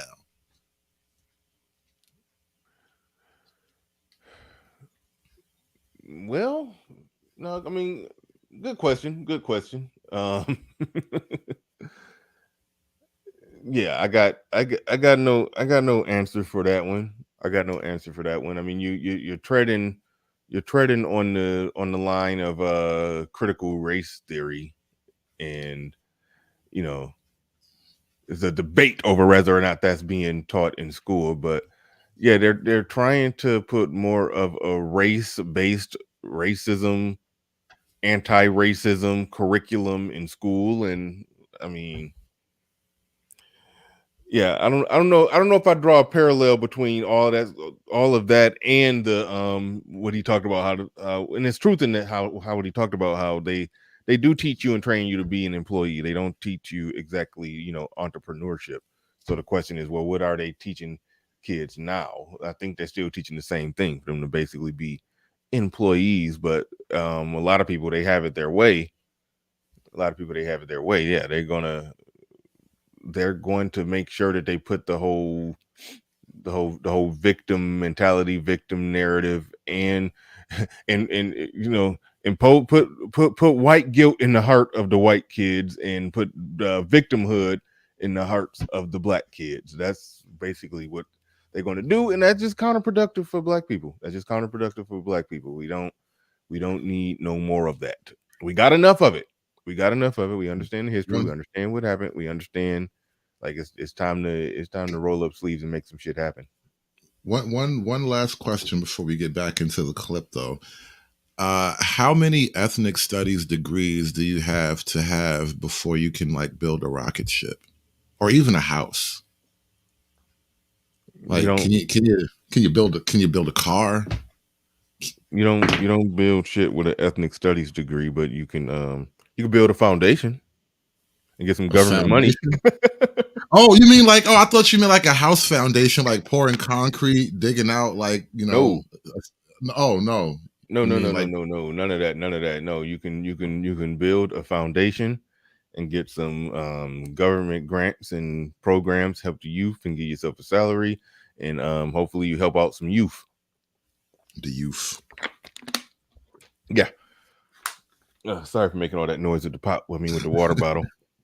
All right. Let's roll some more of this. Let's roll some more of it. What do we got? 315 people in the building. Make sure y'all hit the like button. Racism is a bloodsucker of joy. Totally agree with that. And you say to do nothing in a society of justice is to uphold racism. I know parents say, look, I don't need my kids to learn this. I just want them to be children. I want my child to be a child as well. And the unfortunate thing is racism prevents our children from being children. Even, you know, girls are adultified, particularly Black girls. But what's the real issue is that we need to protect our kids, you know, from racist ideas, from the idea that dark is ugly or light, you know, is beautiful. And that actually prevents them from being, you know, children. You talk about racially socializing a child. Wait a minute. He said we need to protect them from those ideas. And my thing is, go back to the point that I made. When you when you start talking to them about race too early, rather, even if you're good-hearted, even if you have the best of intentions, when you start, you're basically teaching them the thing that you're trying to avoid teaching them. You're teaching them the thing that they were going to pick up anyway, and by you telling them that, then you've inceptioned them with it either way. So I don't know if that's the most effective way to do it. You know, with my kids, I kind of avoided talking about it when they were real young. I didn't say nothing. I didn't talk about it that much. And then, you know, every now and then they would come to me with some stuff, and I would, you know, give them an answer that I thought was helpful. and I know for one of them, you know, he don't. I know for one of them, I think my plan worked because he just don't. When it comes to race, he's just very nonchalant. Like psst, he don't even think about it. It's like not even a thing. So I know what I did actually worked for one of them, but the fact of the matter is, it's so much discussion and so much talk and so much everything about race that they're rather it get shoved down their throat or rather you avoid it. They're gonna have ideas of race, but if you make a book for kids called Good Night Racism and read it to the kids at night, I mean, I don't know how that's going to help whatever it is that you're trying to prevent. I just don't understand that. So this, what he's doing, I don't see how it could work. But go ahead. You were about to say something. No, I was just thinking, like recently I took my, me and my son were playing laser tag. And it was like I took notice because it felt weird. I took notice though because it was like me and my son, we were the only black people in the room, but it was like Spanish kids and Jewish kids and some white kids, and everybody just got thrown in a room together and we played laser tag and it was fun and nothing like no racial questions came up. We were just all shooting at each other with laser guns, and it went seamlessly. And the thing is, like, I don't know that making it a thing is the way to not make it a thing, you know, and that's what they keep doing. You keep making it a thing, telling everybody else to not make it a thing. Like, bro, just shut up. Just go be you. Morgan Freeman was quoted as saying, "How do you end racism?" He said, "Shut the hell up talking about it." Basically, in so many words, he was just saying, you know, it's us talking about it all the damn time is what's further helping to keep it going. He's just basically just said, just everybody just, I don't know. I don't got the answer, Sway. I'll just say that. I don't got all the answers, Sway, but I just know that this shit is not it. I just know a Good Night Racism book for children. That ain't it. Ali, what do you mean? Well, there are all sorts of ways in which scholars have shown we racially socialize. We've talked about color blindness. There's also mistrust of a racial group. When we say don't play with those kids and those kids have to be a particular skin color, that's promoting mistrust for those particular kids. There's also preparation for racism. There's allowing kids to understand that some people are going to think you're special because of your skin color. You're special when you're nice. You're special when you share, but you're not special because of your skin color. So is that how you Well, prepare hold children on, for wait. I thought I was special because I was black. Who told you that? Black people. Black History Month. Seriously, Black History Month told me that I was special because I'm black. And this nigga, this coon, gonna tell me I'm not special. My melanin, my black skin ain't special.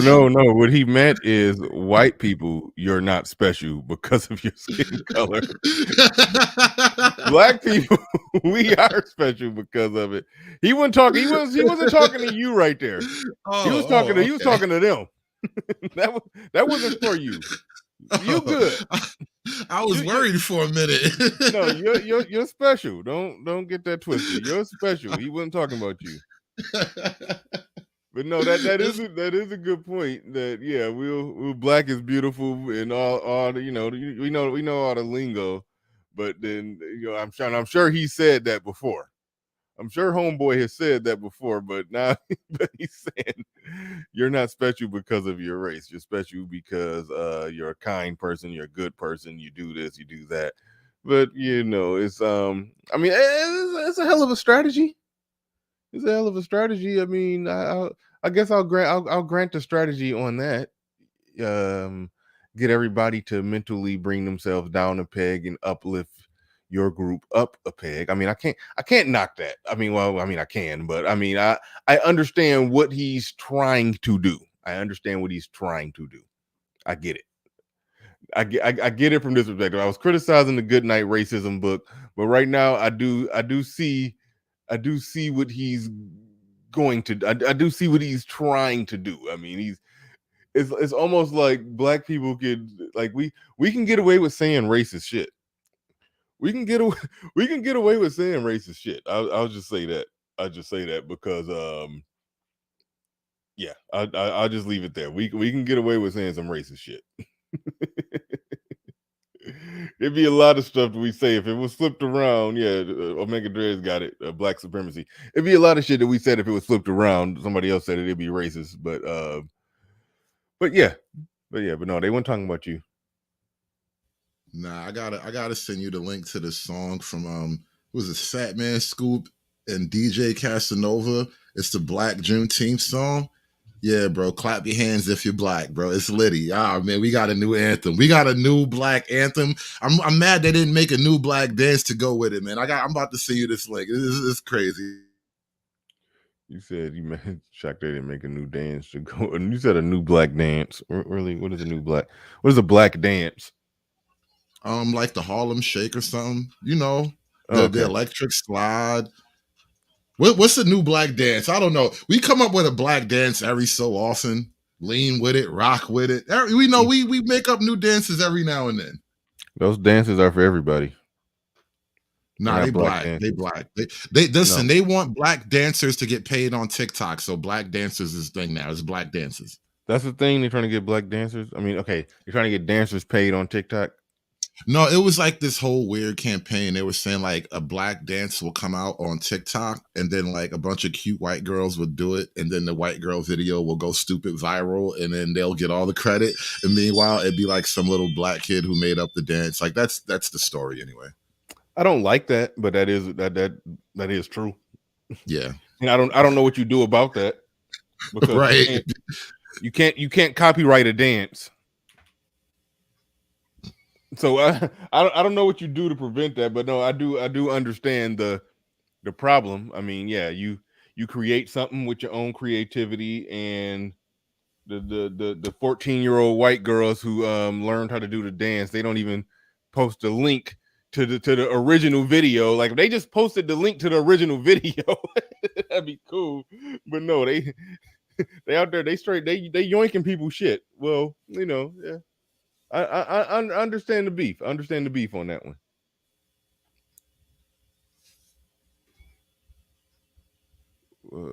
Okay.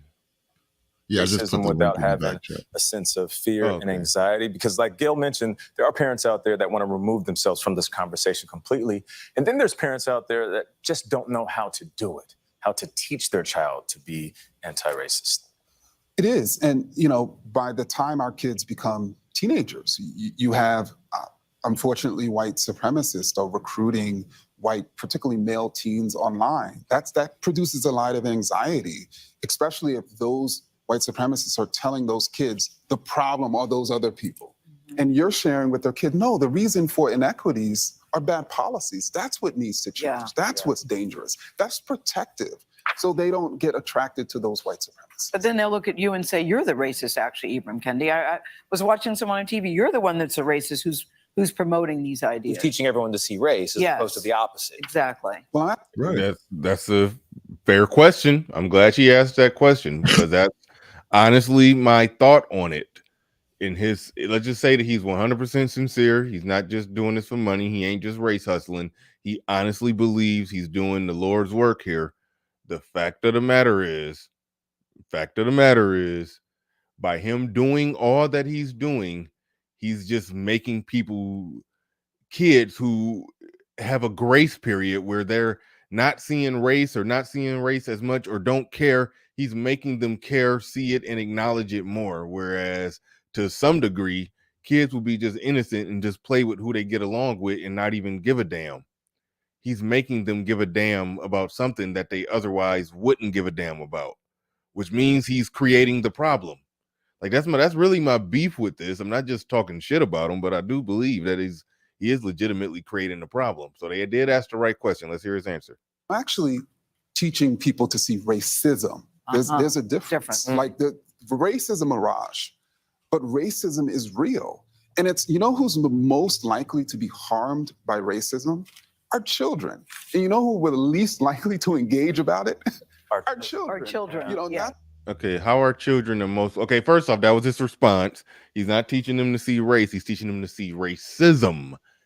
And who's the most likely to be harmed by racism is our children, and they are the ones who are least likely to talk to about it. I don't believe he's going to substantiate the claim that our children are most likely to be affected by racism. No, but it sounds weird on its face. Like, I'm not teaching you to see white people. I'm teaching you to see evil white people.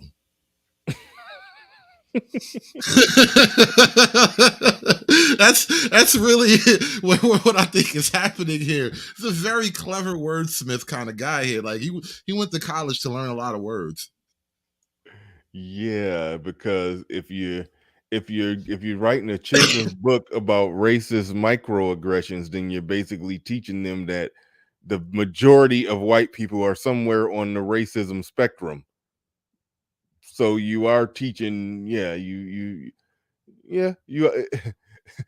teaching. I mean, bare minimum, he's teaching black people to be more racist towards white people, and he's teaching. I don't know what he's teaching. White kids. I think I just saw a super chat on that. Yeah, has Kendi ever taught kids of different races? See, because I wonder how does that play out, as far as what he's teaching. Far as I wonder what does white people take away from this? I wonder if a white parent buys his book and he reads his kids "Good Night Racism" at night. What does the heart and mind of that white kid? How do they process it? I feel like he's really selling this to white people. What'd you say? I feel like he's really selling this to white people.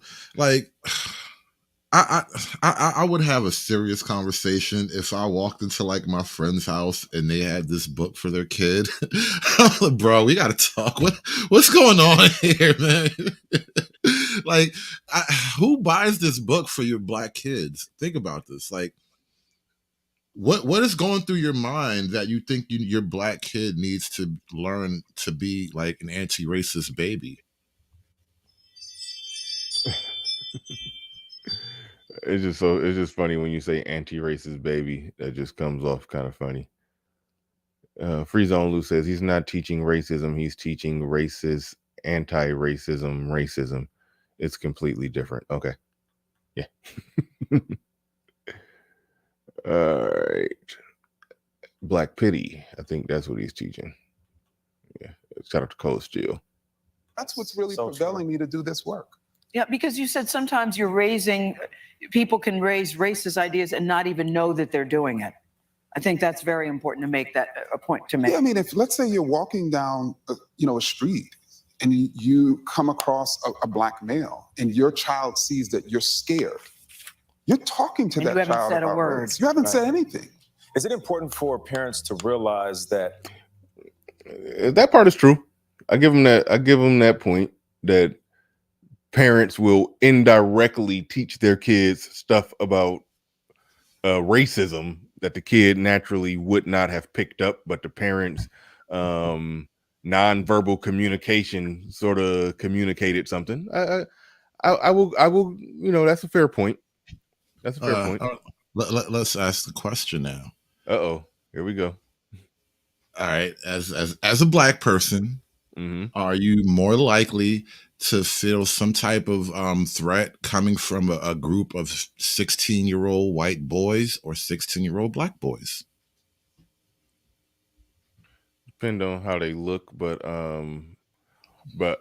by and large, I mean, yeah, even Jesse Jackson, or it was Jesse Jackson or Al Sharpton said he's using the door. I don't know if he said in the alley and he heard some footsteps behind him and he looked back.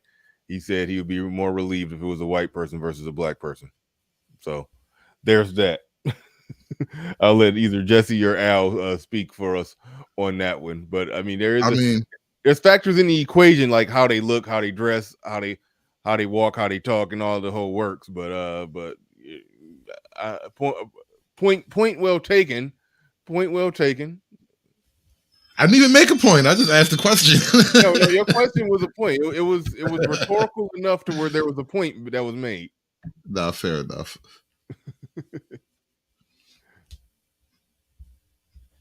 We are fighting for our kids' minds and their spirits, because if we don't teach them certain things, like you said, they will hear and feel and watch and see things, even in the home, but especially when they're outside in school or even walking around every day. That is exactly the point. The unfortunate truth is we live in a society of all sorts of racial inequities and disparities, all sorts of ideas attaching goodness or badness to particular skin colors. We have to be teaching our children a different way of thinking, a way of being, in the world. Yeah. Well, I have a new grandchild, new book in his book club. Good night, racism. I love the last lines. Good night, hate. Good night, hurt. Good night, racism. Good night. Not a play on Good Night Moon. It's a whole different thing that you're teaching. Gail wants to add and goodbye. And yes, I would like to add that. And please go to sleep. Yeah, that's a good Please one. go to sleep. Let me ask you something. This is what I hate about. This is why I call them TV black people. Do you really think Gayle King's grandchild is going to suffer from racism? Is Gayle King's grandson going to get like strung up from a Georgia peach tree or something? No, her grandson is going to. No. I like how you call them TV black people. That's funny. Yeah, because all right, this is my reasoning. There is an entire class of black people whose job it is to get on TV and complain and describe the plight of black people. That's their purpose. The Jamel Hills, the Marc Lamont Hills. I mean, like 80% of black people on TV, especially when you're in the actual news media itself. It's your job to get up there and then let everybody know that black people are struggling and they need your help.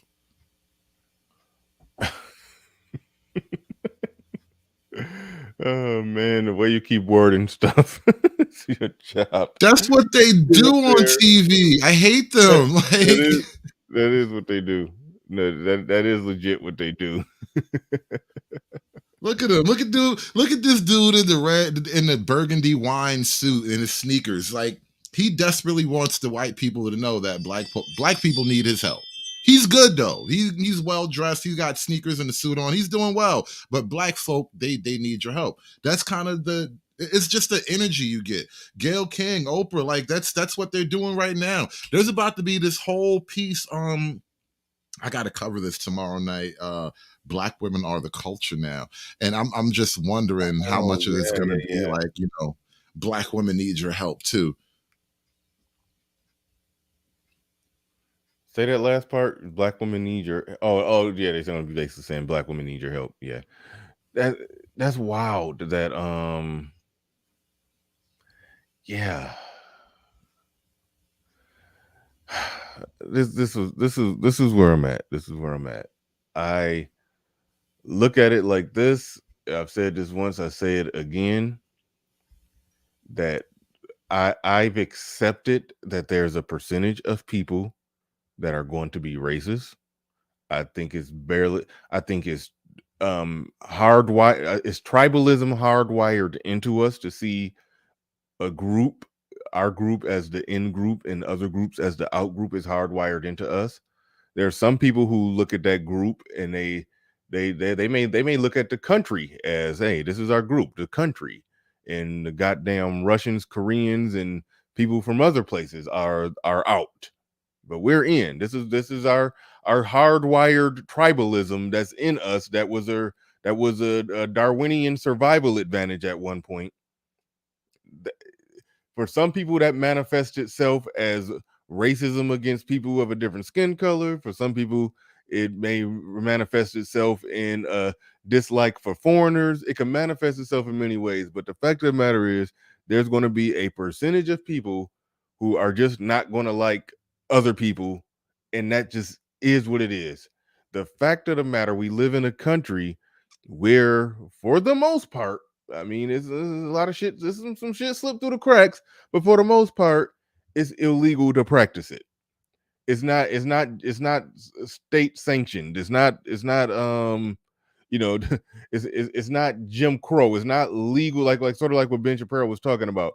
Show me where the legal racism happens. And every incident that you could think of is if you say a company does some racist hiring practices. When they get caught, they ass can get sued and they have to fork over millions of dollars for doing that. So it's like you can't say that it's a racist system that we live in, that when they get caught, or we can't say we live in a system of white supremacy if when they get caught being white supremacists, we could sue their ass. And so are there some people are there some white people who think they are supreme? Yes. The Civil Rights Act wasn't supposed to change their heart and make them like you. It was just supposed to make it illegal for them to do shit to you. That's what it was supposed to do. It was supposed to make it illegal for them to do shit to you. That's it. That's it. It wasn't supposed to make them want to hold hands and sing "We Are the World, We Are the Children" with you. And I don't expect them to want to do that. And I really don't want to do that shit with their ass either. But where I'm at with it is just like, it's going to be a percentage that's going to be racist, and there's no getting around that. So that's why I'm past the point of the shit that he's on, that the guy in the video is on, of making a big production about trying to to get people to feel a certain way. I mean, honestly, I think we've moved the needle on that as much as we possibly can. I mean, if we're in a world where we're open, embracing, and accepting of a grown ass man just saying, "Hey, you know what? I'm a woman." If we're in a world that's tolerant, if we're in a country that's that damn tolerant, I think the needle on race relations has moved as far as it's going to move. So that's why I'm like, it's time to be done with it. It's time to get over it, stop complaining about it, and move on, and roll up your sleeves, no matter how bumpy the terrain is. You got to figure out how to ride on it, and goddamn it, ride on it. That's where I'm at with it. That just is what it is. You know, that being said, I think that sentiment is growing. You know, the clip we were talking about right before the show started with Van Jones, that whole thing of the average voter, especially like when it comes to black people, like I don't think Van Jones is specifically talking about black people right now, but this idea that the average black person is kind of losing touch with what is the basic like Democrat platform is it's becoming more common. And even when I look at what black politics has to offer, you know, I ask this question all the time.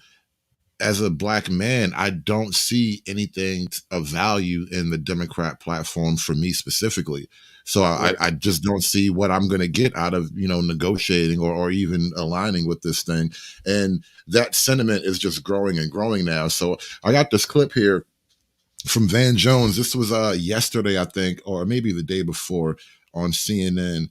And he was just explaining what's going on right now with the latest election results and polling. You know, it's weird in the black manosphere. Like we talk about like Spanish Latina women as an option for guys who, you know, want to date out or whatever. And there are like some actual black conservative women who are, you know, gaining ground in public life. But there's a really cute Spanish girl who just won like the first ever like Mexican Republican who just won some election in Texas somewhere. And so I think it's interesting now to see like we're getting women coming onto the conservative side too. So it's starting to pull in a rightward direction in a lot of ways, whether it's, you know, women, different ethnicities, and even a lot of the men here. But I want to get into this clip now from Van Jones. Becoming a party of the very high and the very low. If you pull out the working class, you've got people who are very well educated and very well off. Those people talk funny. Latinx, I've never met a Latinx. I've never met a BIPOC. I've never met, you know, all this weird stuff that these highly educated people say is bizarre. Nobody talks that way at the barbershop, the nail salon, the grocery store, the community center. But that's how we talk now. So that's weird. And then the people who are very low down on the economic ladder need a bunch of stuff. You wind up over-promising, oh, we're going to give you reparations to people at the bottom of the economic ladder, talking weird to appeal to people at the top of the economic ladder, and the working class walks away from you. That is the danger we're facing. I think Van Jones just low-key acknowledged that reparations is not happening ever.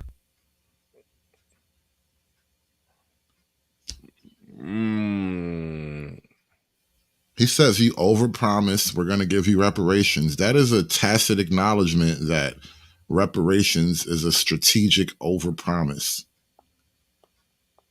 Yeah. Yeah, I think it's a fair assessment to say that he's left the building on that one. That he's just said, fuck it, that it ain't happening. Yeah. Yeah. The part that jumped out to me more is that he was basically talking about the whole how the Democrats are just yielding to everything woke. Let's be as open-minded and tolerant of everything, accepting of everything. Let's be the, everybody under the tent, people throwing out crazy ideas and concepts. And yeah, that's awesome. Yeah, we're about that too, and we're about this group, and we're about that group, and we're about all the groups, every group, and they've done that to the point to where it's just gotten absurd. And I think more than anything, what I heard in the clip is he's trying to bring a call to sanity from the Democratic Party to just let's find something more solid we could focus on instead of all these little groups that got these little issues that just make some younger people on a college campus do feel good, like, yeah, we're progressive and we're evolved in our thinking, and but overall the people that really turn out to vote, they're not really giving a shit, and that's why, like you said, it's moving towards the right.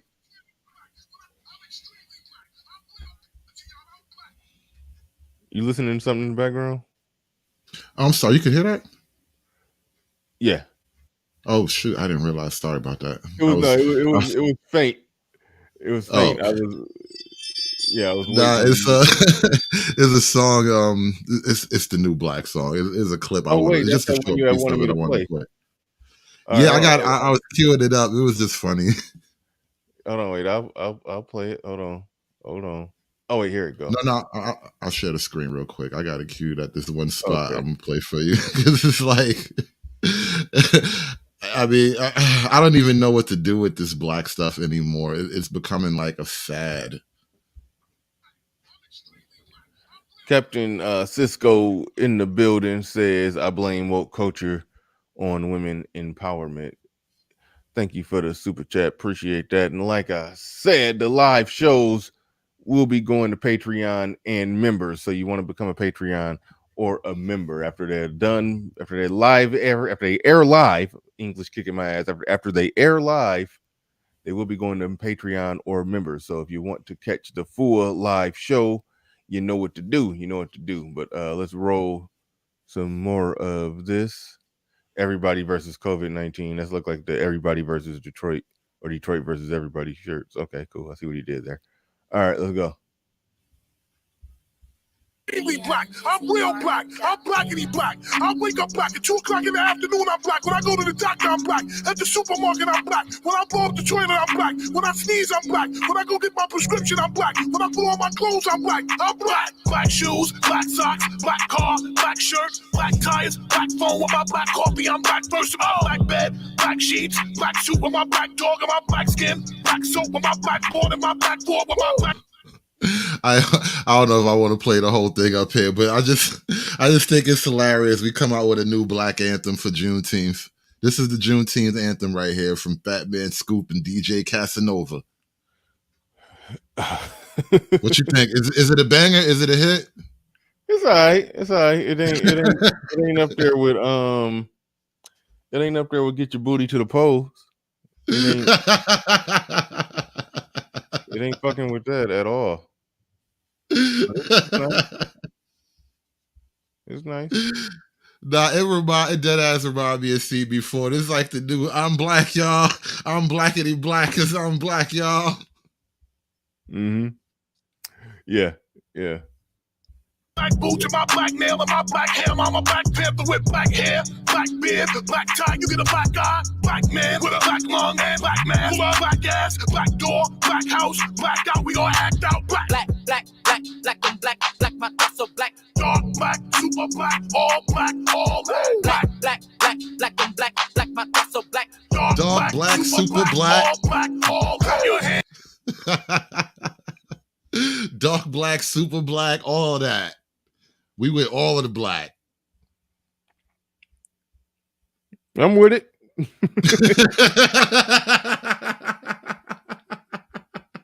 I'm with Hands it. if you black. Clap your hands if you black. Stomp your feet if you black. Stomp your feet. I don't want to have to stomp. I did clap my hands though.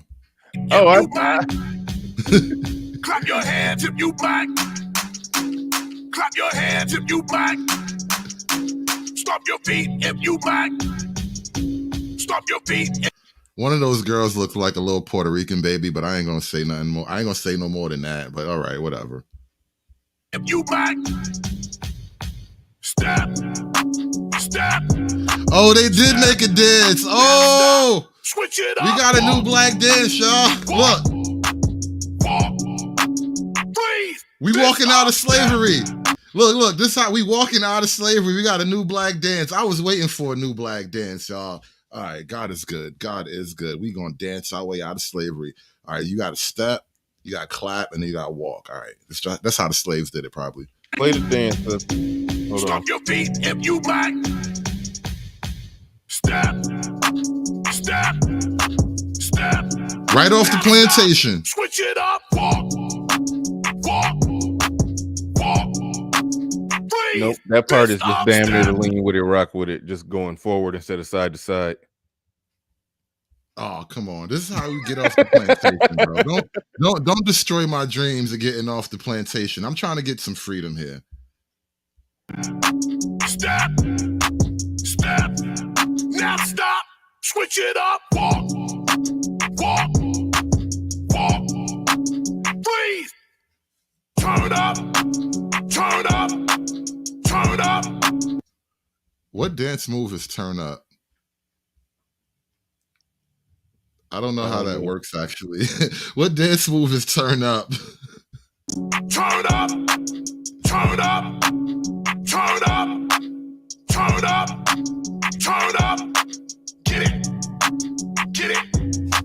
Get it. Get it. Get it. Get it. Get it. Get it. Get it. Get it. Get it. Get it. Get it. Get it. Get it. Get it. Black on black on black on black on black, black, black, black on black, black, my thoughts so black. Dark black, super black, all black, all black. Oh man. My thoughts so black, black, black, super black. But all right, that's the song right there. I don't want to play the rest of it, but Fat Man Scoop, the Juneteenth anthem. I want to hear people playing this tomorrow. You're not black if you don't play this tomorrow. They're not actually calling it the Juneteenth anthem, are they? He is. That's the name of the song, man. It's the Juneteenth anthem. It's in the title. They keep saying, he said he got white girls in the video. That's interesting. I'm not gonna go as far as saying she white. She might be Puerto Rican. She could be a real light-skinned Dominican for all we know. But I don't think she's white. All right. Well, I think we've arrived at the end. Well, hold on. I think it was one more thing. It was one more thing going on. And we might, what the hell is this? Okay, see, I didn't even see this. Oh, the Netflix thing. Oh, yeah. Apparently Netflix is dropping another like oppression documentary about, racism, and we still got to fight for voting rights and all that stuff. Okay. It's like it's a trailer for a new Netflix thing. Like even Netflix is like selling oppression now, apparently.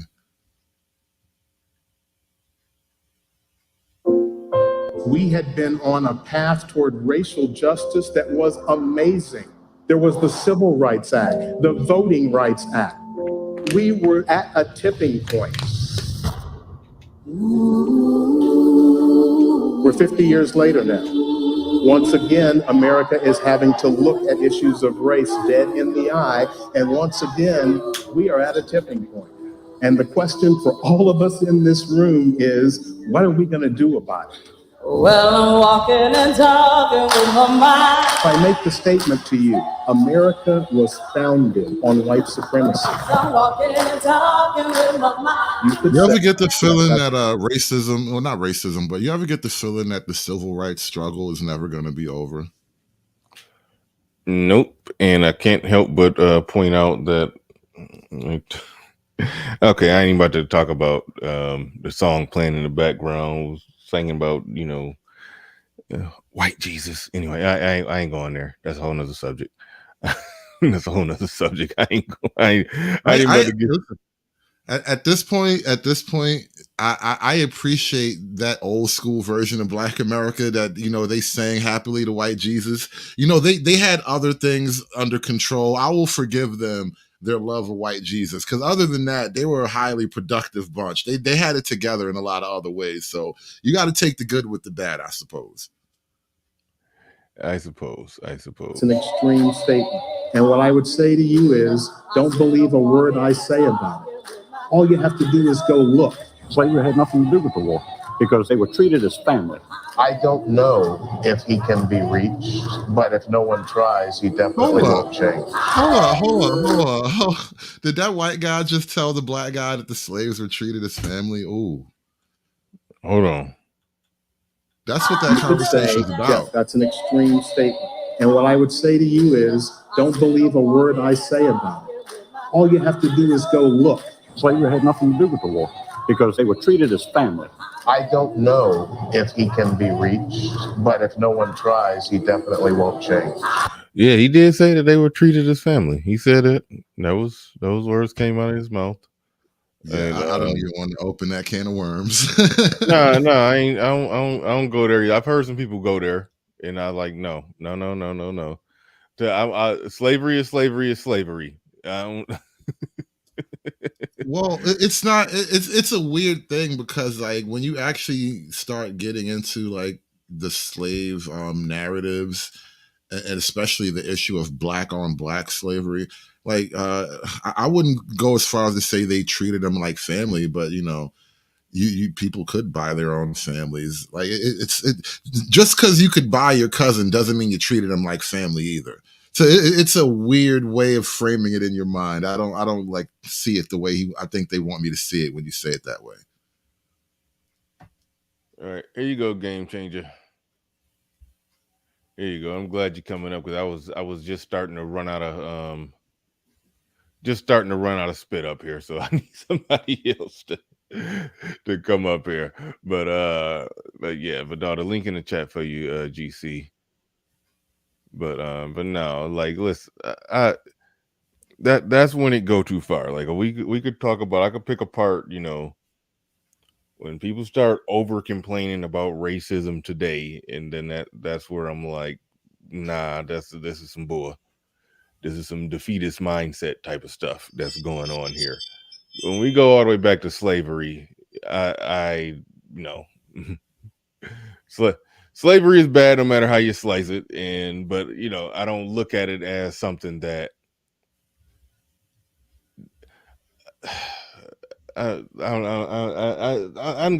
even feel like it today. I just don't even feel like today, but you know, because I mean, I'm sorry. I don't feel like even going down that rabbit hole, because there's some aspects of it that that when you really dig into it, some of the sensationalism or the movie, you know, people, you know, black folks, we like to sit up, get our popcorn and watch oppression porn. Like, you know, that's some of that. It's some of that. It do get overblown when you actually read what was going on. But at the end of the day, if I've heard somebody try to make that argument that no, it wasn't that bad. Some of the slave masters were, you know, treated their slaves well, but I mean, he's a slave. Like, is there such thing as a good Nazi? Like, I mean, so that's where I'm at with it. So and I understand history, times, everything was different, and I categorize it under the trash heap of history. But I'm not about. I don't even entertain the arguments that it wasn't that bad. No, if you were a slave, it was bad. Could you just walk off the plantation and go free? No. So you were forced to be something that you didn't want to be. So so I don't want to hear nothing about, oh well, some of the slave masters, they weren't that bad. I'm like, no, I ain't going. I'm just glad I live here and now. I don't want to even know what it's like. Put it that way. Yeah, it's friggin' slavery. But Game Changer, what's going on? Hey, what's going on? No, I came up. I slept in today, so I just woke up. But I did see that part where he said they treated them like family, and it does remind me of something that a teacher once told me that, which was exactly that, and that many slaves, not the larger Candyland type plantations, of course, but they say many of them were like kind of like a one-off. Like you had a small white family and a black family living together, eating together at the same table, and the men would go out and work the field together at the same time. It wasn't like Candyland where you just had this one wealthy, master that said, that made them fight each other all day because he had such an abundance that he really didn't care if he lost some in his stupid Mandingo fights. So, but basically what the instructor was getting at was that things were better on the smaller plantations, the ones that we don't really read about in Frederick Douglass or 12 Years a Slave and things like that. So, and the truth of the matter is she definitely was trying to soft shoe it as a white woman.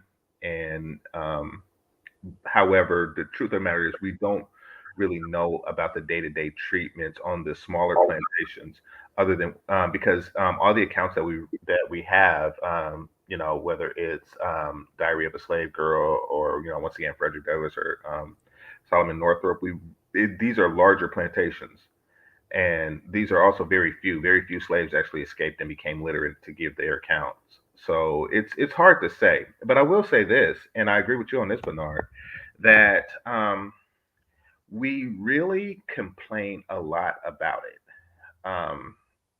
Over 100 years later, about 150 years later, actually over 150 years later, there's a lot of complaints about something that happened a very long time ago. And I don't want to say that this was the best slavery, but throughout history, That's what I was trying to avoid.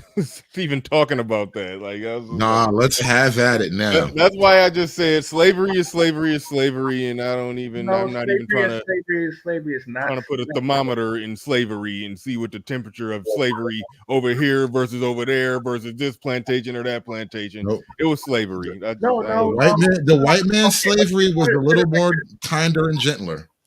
I will put it like this. If somebody said that, hey, you're going to be a slave, what part of history, what place and time in history do you want to be a slave in? I'm not going to say I would pick there. I'm not going to say I would pick the 1700s in the United States. I will say that if somebody picked that for me, I would say, whew, it's a good thing I'm not in Rome with my dick cut off. I probably would say that. I would probably say it's a good thing that I'm not in China and told to build a big ass wall until forever.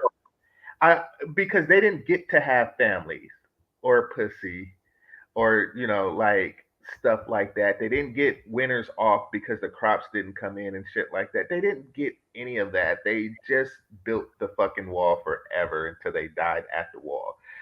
I mean, there's speculation that the pyramids were built by slaves, but you get where I'm going with this. There was worse incidents. I mean, try being an Ottoman slave. You know those guys that was made to fight on Game of Thrones with no dick. Yeah, the Ottomans actually did that to people. So try being that guy, and then you would say, something, or try being like that guy who was made to fight other guys, and on some 2-man enter, 1-man leave, and then some asshole standing up there with his thumb, and that seemed like that was really fucked up. So don't forget naval slavery. You know those boats with all the oars and everybody's got a row? Those weren't free guys either. That's slavery too. Exactly. You missing your right arm, so they put you on the left side and tell you as to row. That sounds like it sucks. Like, you know, I'm just saying that there's different levels to this. You know, the LeQuint Dickey Mining Corporation seems like it sucked more than just, you know, the sugar fields and shit. I'm just saying, you know, there was worse. There was worse, and there's very few historical references of, you know, the descendants complaining about it 100 years later, 150 years later.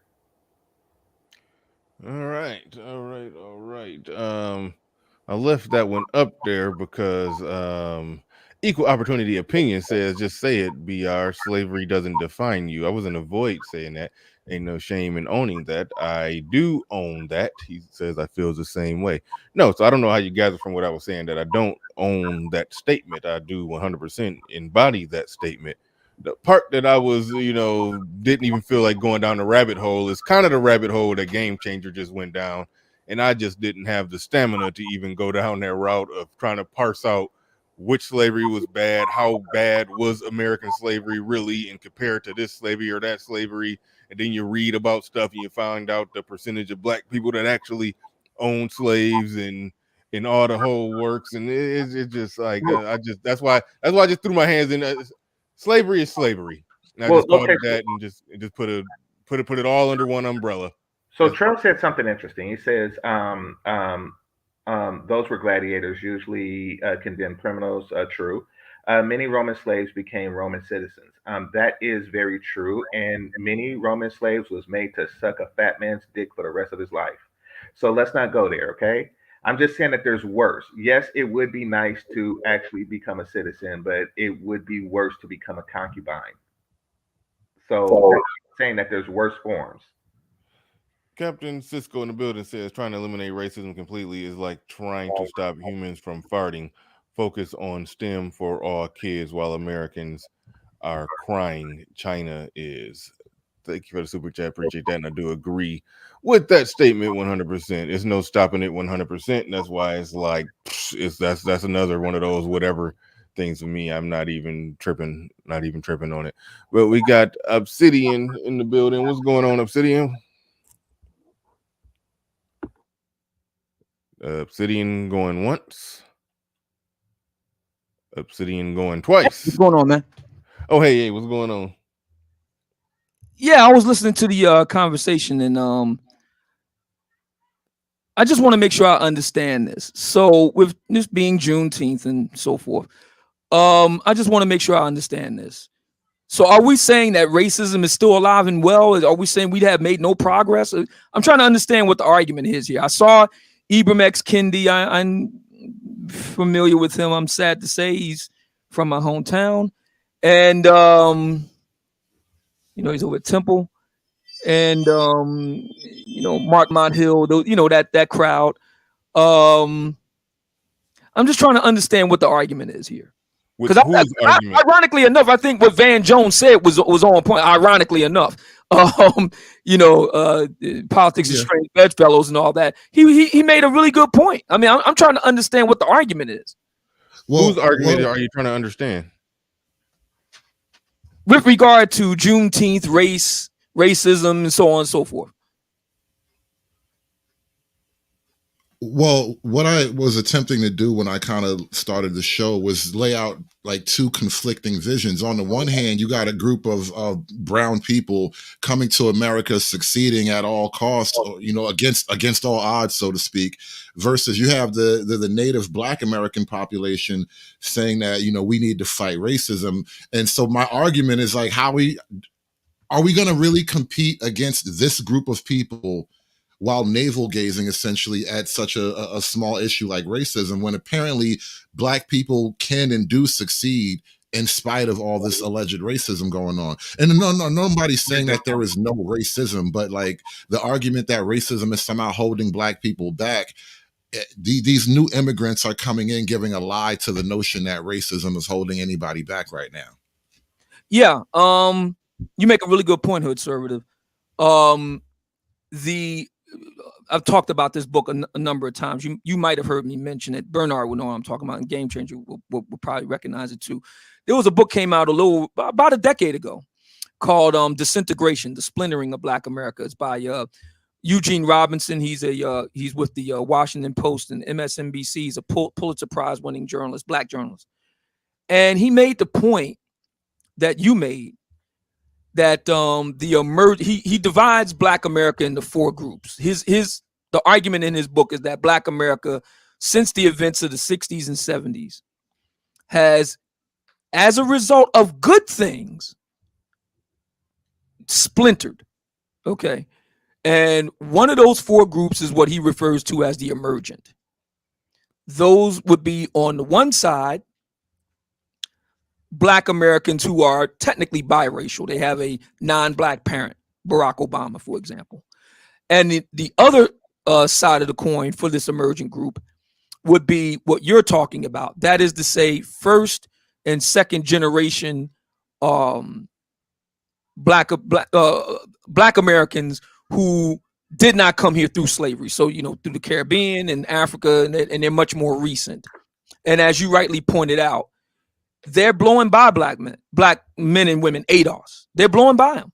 And I mean, just about every measure you can think of for purposes of our conversation right here. Did you know that the Shade Room was founded by a non-ADOS Black American? No. The Shade Room. Madame Noir. Did you know that? Not surprising. Okay. My point is, in our milieu right now, the social media environment, many of the major movers and shakers are not ADOS. They are the children of African and or Caribbean immigrants who are now solidly in their 30s and beyond.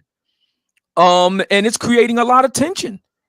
And one reason why the tension is there is because of what you said, Hood Conservative. These people are kicking ass and taking names. There's just no getting around it.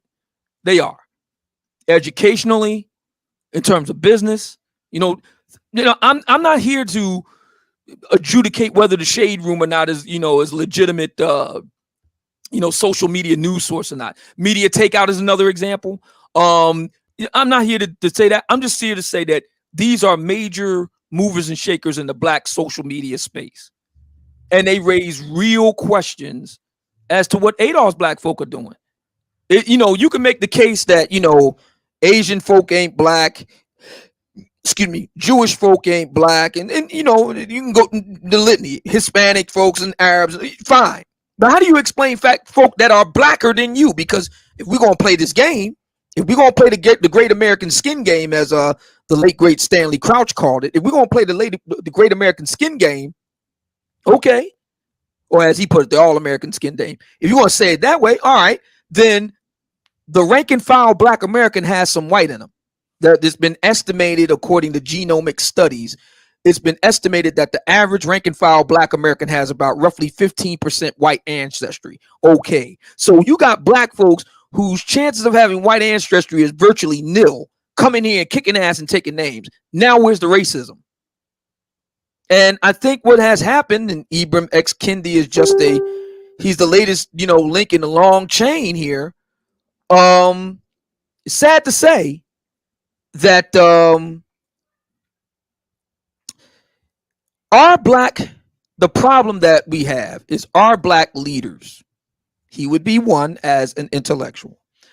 The problem is that they never saw a day coming when racism just wouldn't be that big a deal anymore. They are wedded to the idea that the only problem Black folk have is racism. And we're seeing evidence of that not being true anymore. You can make the case that it's about class now. You can make the case, you can make those arguments, but it's getting harder and harder to make the case that this is still 1964 Mississippi burning. It's not. Well, Obsidian, can I pose a question to you then? I believe that the spirit of competition tends to produce better results among people. For example, you'll get further as an athlete, like if you want to play basketball, you'll learn basketball a lot better if you play with better people. The better your competition is, the more your personal skill level will rise. Mm-hmm. So in that spirit, I think this may be an overall good thing in the sense of Black people may need this actual spirit of raw competition to maybe spark at least the want for some other change. And I wonder what you think about that idea. I think it's not only do I think what you're saying is right, it's been proven, it's been borne out for all of the critiques. And I am not saying that it's above reproach, but for all of the critiques of the Western world, of American democracy, of the Adam Smith inspired free market that has grown up out of that. And there's a lot to be said to critique it. And I'm not saying that it shouldn't. Nevertheless, it has created the greatest amount of wealth and prosperity that we've ever seen as a species. And one of the features of the free market is competition. Black people have been kept from competing. That's true. Historically, and we'll bring it down to a popular talking point with the ladies. Black men have been competed from competing. This is true. We have not been able to compete in the worlds of business and commerce, the captains of industry, historically. True. We all remember what happened in Tulsa circa 1921, a century ago. Fair enough. But at what point are we going to put the past behind us and move forward? That's my question. And I'm with Bernard shoulder to shoulder. I'm not going to go into all the weeds with it, but last week at the Mumia Obsidian Ali Experience event, Bernard gave a powerful presentation using his own life as an example of how he went from a 9-to-5 brother, to a brother. Now, I'm not going to say the exact number because I don't know if Bernard's comfortable with divulging that on the air, but he divulged the numbers he pulled in last year from YouTube alone. Trust me, it was quite substantial. And to me, that's what our ancestors fought for. Is for Black men like Bernard Riley to be able to participate and compete in today's world. That's what it's all about. I don't see that spirit that Bernard typified on the dais last weekend. I don't see that in Ibram X. Kendi and his cohort. I don't see that in Ta-Nehisi Coates. I don't see that in the cultural and educational and intellectual and political leaders of Black American society. And that's the reason why what Van Jones said kind of took me aback, because, let's be fair. He's, solidly on the left. But, they say that a conservative is a liberal who got mugged by reality. And maybe what happened to Van Jones in the years since he left the Obama White House is that he's been mugged by reality. And the reality is, hood-servative, that you got to compete in this world. You want to be a successful businessman, you want to be a successful journalist, you want to succeed in politics, whatever it is that you're looking to do, you got to compete. And you're competing on a global stage. Here's the thing. This is what I want to add to what you said. When you said you don't see that spirit in Ibram Kendi, I disagree, but this is the problem with what he's doing. In order for him to be writing all those books and doing whatever he had to do to make himself visible to the point to where he was on, I don't know what station that was that he was on, but I mean he's famous enough to where we know his name and he's on TV and he's so he has that spirit, but he's essentially using it for himself. He has the spirit to get himself out there and write his books and advertise and promote his books and sell his books and do all of that. But the thing that he's selling is for other people to have a mentality that keep them right where they're at. But if he didn't have that spirit, we wouldn't know his name. So he has it. He's just selling some bullshit like that. But that's what yes, I agree with you. Yeah, Bernard. He is in a long tradition of what Booker T. Washington talked about over a century ago. To paraphrase, Booker T. Washington said back then that there is a cadre or a group or a cohort of Blacks for whom it is their bread and butter to peddle in racial grievance. Yeah. Okay. He said that over a century ago. Okay. And Ibram X. Kendi is living proof that that's the case today. He's by no means alone. Dr. Umar Johnson is in that vein. And instead of black men, I'm going to focus it and center it on black men because there's nothing but black men on the panel. This is a show that created the black men. So I want to speak to it in that vein. Instead of more brothers, and I hold up Bernard Riley as an example. Black people need to see more Bernard Rileys. We don't need more Ibram X. Kendis. We need more Bernard Rileys.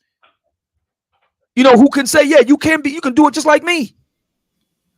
Bernard Riley is in the top 20% of black right now. He's in the top 20% of black men in this country in terms of earning, running his own businesses, and a single dad. We need more of that. And yes, Ibram X. Kendi is no dummy. He's using racial grievance and, to be brutally frank, just a green-eyed monster of envy to fuel racial grievance to make money. Can I jump in for a sec there? There's something I wanted to piggyback off of when you brought up Bernard Riley. I think in the context of this space, there's a big difference in energy. That's the reason why I played the Van Jones clip, because talking about like this shift in energy, even on the Democratic left. But what I noticed about the energy, so to speak, is that the Ibram Kendi, that envy that you spoke of, there is no aspirational energy on that side. Whereas like in this little microcosm of Black America in the manosphere, this is an aspirational space. This is a space where men who strive to be greater than they are, they strive to have more than they had before. They've all congregated in this one place, and it creates a different kind of environment. And it propels you as you know, listeners, as members of it. It kind of has that ability to propel you to want to be, you know, more than yourself just by being like loosely associated with it. And I think that is really the key difference in the two sides. That's what's really missing. That's, I think, the solution, the weapon against that envy is aspiration. That's how you conquer the envy. You have to aspire for more in yourself, other than, you know, be envious of what other people have. And that's really what I think the left is selling right now to Black men. It's selling envy, as opposed to like what the manosphere is offering is aspiration. It's be more. Well, you know, here's the thing with that, Hood Conservative, and I'm glad you mentioned that. I think you're right. That is the general message of the left. But whether or not that's something that is being specifically sold to Black men, and even more importantly, whether Black men are buying it, I would question. First, I would say, I think this is a message that definitely resonates with Black women. I would say that, insofar as socio-politically is concerned. But when it comes to Black men, I'm not so sure. And I will freely admit that I have a bias. First of all, I'm a proud Black Republican. Second, we had the another Black Manosphere event last week. We're going to do it again. So fair enough. I will claim the bias. But what I think, based on what I saw last week, which was a continuation of what we did last year in Atlanta, and will be a continuation of what we do later this year, because we are going to have another Black Manosphere meetup event later this year, and I assume that Bernard Riley will be joining us for the three-peat. I think that we're turning the corner on this. And now, to be fair, it's no big, tidal wave of Black men and nothing like that. It's coming in fits and starts. But I see things changing, Hood Conservative. I think a lot of Black men really resonating to what Bernard was saying last week. Still a lot of work to do. We're not, at the mountaintop yet, so to speak. But I see it changing, and I see this divergence socio-politically deepening between Black men and Black women. Because let's be honest about it. There is nobody on the Black female side, be they Black women or Black men alike, doing the same thing for Black women. I mean, you sit down and think about it, but there have been a whole lot of conferences for Black women. That's true. But if you sit down and really think about it, and I'll pose this to Bernard. When you sit down and really think about it, what is the black female analog to the Black Manosphere Meetup? With its message focused on development, personal development, social development, economic development, becoming your own businessman. In their case, businesswoman. We hear a whole lot of talk about black women about that. And you know what they end up doing is selling candles and hand soap. No disrespect to that, but you get where I'm going with this. I see things changing, and I'm inspired by that. And again, we still got a lot of work to do, but I see things changing.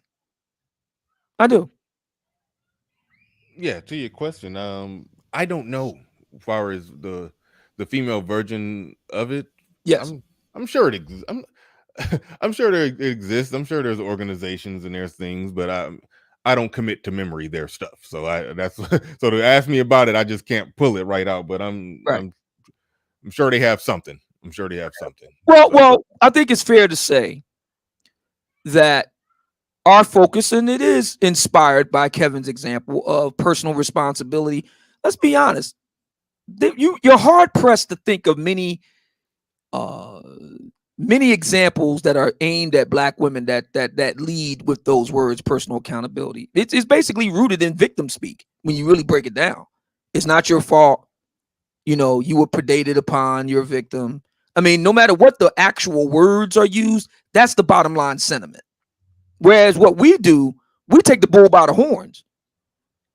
And I think that's what a lot of black men want. You know, the one thing I read in an article, Vox article back last spring about 2020. Well, actually, this is 2020. You know, and there's a brother in the chat room right now who's saying, you know, Kenneth Smith says, "Oh man, really believes his meetups are doing something." Well, first of all, it's not my meetup; it's the Black Manosphere meetup.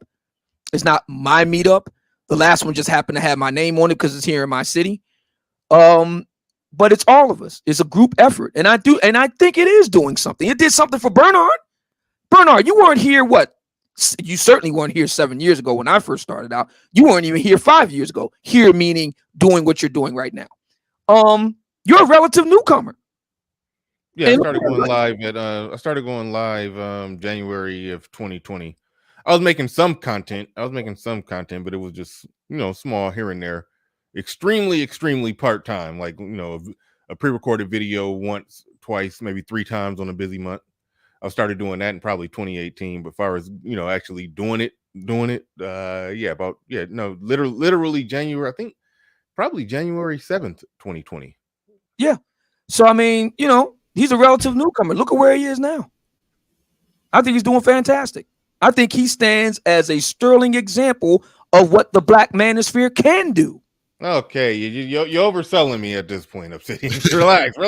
Well, I think the point, the larger point about this space being an aspirational space versus like what you bringing up female spaces in particular, it's an envious space. I think it does kind of hold, and I think you can't really discount the value of this space because we really, you know, as Black America, we have kind of lost a certain like sense of fellowship. Like the church used to be the place of that, and underneath that, you know, broad fellowship, there was like male fellowship, and I don't know if there are a lot of like competing places where Black men are you know experiencing this sort of, you know, black male fellowship. It is a particular kind of thing I think is very needed.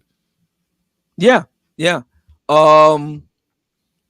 I think so, and I think we're going to continue to grow on it. You know, for the brothers out there, and I want to say this because I saw a brother named Roscoe, nameless, faceless. Well, not nameless. We know his name is Roscoe, but faceless. But you get my point. Saying, and he wants to, you know, bring up what I said about what is wrong with the Black Manosphere being led by a queer eye.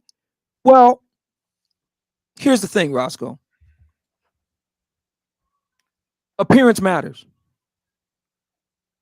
We've talked about it. I've done there's been numerous scientific studies on this. I talked about this last week.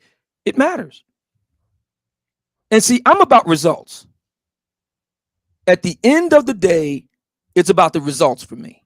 Wait, what do appearance mattering got to do with a queer eye? Well, that's my point. So Tom Ford was queer. Are we saying that Tom Ford has nothing to contribute here? Gianni Versace was queer. Does that mean he has nothing to contribute here? Contribute what here? What I mean is because his argument is, you said that it should be cool for a queer eye to lead the thing. Well, who's getting the job done? If you don't like what I said, do a better job. We need more black men stepping forward. So if you don't like what I said, do a better job. Build a better mousetrap. You don't think that what I said was cool? All right, that's fair. Present something better. What did you say? Because I've been hearing about something that you said. I don't know what you said on that one. What did you say? I hate that we even hear. I hate that we. Yeah, this is a hard sell right here. I want to hear this pitch. What exactly did you say? Because I've been hearing people say you said something. What did you say? Well, the context at the time was the debate around whether brothers should suit up and be like Kevin. My argument was yes. Other brothers who were not were vehemently against. Okay.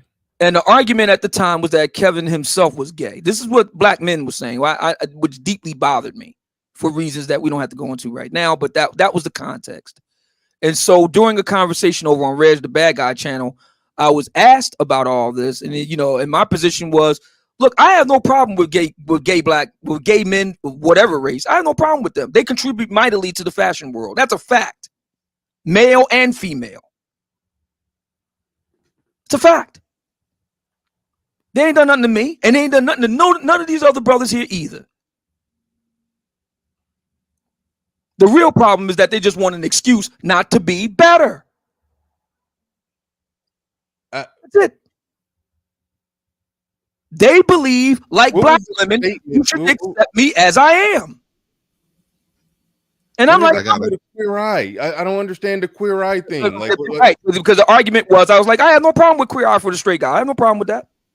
I have no problem with it. What's the problem? Those guys are helping straight guys get better. What's wrong with that? Why is that bad? And if you don't like it, do better. Well, essentially what you're saying is we should take advice on how to attract the opposite sex from somebody who's attracting the same sex. Then what I would say is, if that's the argument, then do better. I do. I'm better at attracting the opposite sex than a But gay there's no man. problem there. Then there's no problem. You have no problem with what I said. Okay, Obsidian. I'm saying that it's bad advice for others. But no. You have no problem with it. Just like I don't have any problem with what was said. Because I don't have any problem. Because I don't have any problem attracting the opposite sex either. Obsidian. I didn't say I had no problems doing that. I'm saying I'm better at it than somebody who's not trying to attract the opposite sex. Okay, but then they have no problem. If you're not trying to attract the opposite sex, why do you care? No, you're talking more than you're listening. Listen, Obsidian. I'm saying that I am better at attracting women than gay men are better at attracting women. So what's the problem then? So what's the problem? So the problem is that you shouldn't address. You should. No, it's not about shouldn't. It's about interrupting, Obsidian. You're getting the results. You're interrupting. You're interrupting. I am interrupting for a reason. If you're getting the results, that doesn't mean it's just. If you're getting the results, why does it matter? Not getting the results. That's just it. That's my point. Thank you. That's my point. I'm about results. No, you're not listening, Obsidian. I am listening. No, you're saying. I am listening. You're saying that the people that should lead the discussion on the problems between genders should be people that don't deal with the other gender in a sexual manner. That's stupid. Well, no, it's not. It's not stupid if you're not getting the results you want. Gay guys ain't the ones talking about I ain't getting no submission from so and so. Because they're not trying to, jackass. Oh, easy. Gay guys ain't the ones talking about they ain't getting no submission. I'm not going to participate in this conversation. You shouldn't. Gay guys aren't the ones that are saying. Gay guys aren't the ones that are saying that they're not getting submission. So my position is, I don't understand what's going on here. I'm like, okay, then. If that's where you're at with it, if that's your position, then do better. Theo, thank you for the $100 super chat. I was just about to end the show. Now I feel bad ending it right after a $100 super chat, but I do appreciate it. He says this space is entirely necessary for like-minded black men we aren't okay, I can't even see that because it's too small. Give me 1 second. He said this space is entirely necessary for like-minded black men. We aren't disappearing. We will build, grow stronger, and thrive regardless of obstacles. Here. That's where the conversation was at. That was a good conversation, and I enjoyed that conversation. I'm in agreement with Lil Big Nate. Homosexuals have nothing to add to this conversation. I disagree. I respectfully disagree. Wholeheartedly. I respectfully disagree.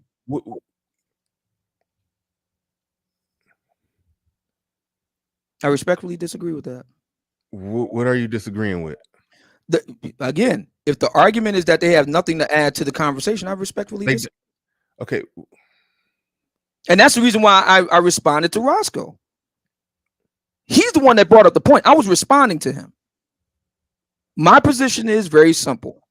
If you don't like it, do better. Is that something? Obsidian, this is nonsense. All right. I agree with it. It was nonsense. I agree with that. No. It was not. Lil Big Nate said gay people have nothing to add to this conversation. The conversation we was having, there's literally, it's not a gay thing. Like why are you trying to smuggle? I was responding to what someone in your chat room said to me. I know he brought up a time when you previously tried to smuggle gay people. No, I was asked a question. So that's the thing. I was asked a question and I responded. And the question was asked in the context of calling Kevin gay. Okay, and I understand you. Okay, forget. So again, what this really boils down to is a lot of brothers don't want to do the fucking work. People calling Kevin Samuels gay is one thing. You leaning into that punch and saying, "Yeah, what's wrong with gay people?" What my point is, No. What's goofy is brothers not wanting to just man up and grab their nuts and say, you know what, I don't want to do the work that's proven to get results. I don't want to do the work. Why are you making it seem like being gay is what gets results? That's the problem. Oh no! Why do they think that? Why do they think being suited and booted is gay? That's the real question. Then argue that point, but don't. But I am arguing that point. It's not my fault that they're not sophisticated enough to pick up on that. You are not arguing that point, and it's not a matter of sophistication. Oh, I am arguing that point, and it is a matter of sophistication. No, you're arguing. You're arguing. I am arguing that point of gay leadership and relationships. I am arguing that point because I am arguing that point because I am arguing that point because it was black men, in the black manosphere who were accusing Kevin of being gay. I'm gonna do a follow-up. Please do. Please. It was black men in the black manosphere who accused Kevin of being gay. All right, we're about to wrap the show on up. Thank you, everybody who's contributed to the show in any way, shape, or form. Who's like, share, subscribe, super chat at Cash App, didn't even see the sports stream. Shout out to Theo for the $100 super chat. Shout out to Eric Bird who just dropped a 20 on it. Shout out to Carmichael, I think I got your name right, who sent the Cash App. Thank you to everybody in the building. Appreciate each and every one of you. We are out of here. Oh, and like I said before, all the live shows do go to Patreon. All the live shows will be going to Patreon and members. So make sure that you go over to the Patreon in the member section and check that out. Check that out. We're going to be having a lot of content over there. I know I say that a lot, but I mean it this time. All the live shows will be going to Patreon. And no Shannon Rawls. Shout out to Shannon Rawls, who I met in person. Great brother right there. Great brother. Fun to hang out with too. A very intelligent brother. Shout out to Shannon Rose. Met him in person in Philly. Yeah, but we out of here. Peace. And no, this wasn't entertaining, but we out of here.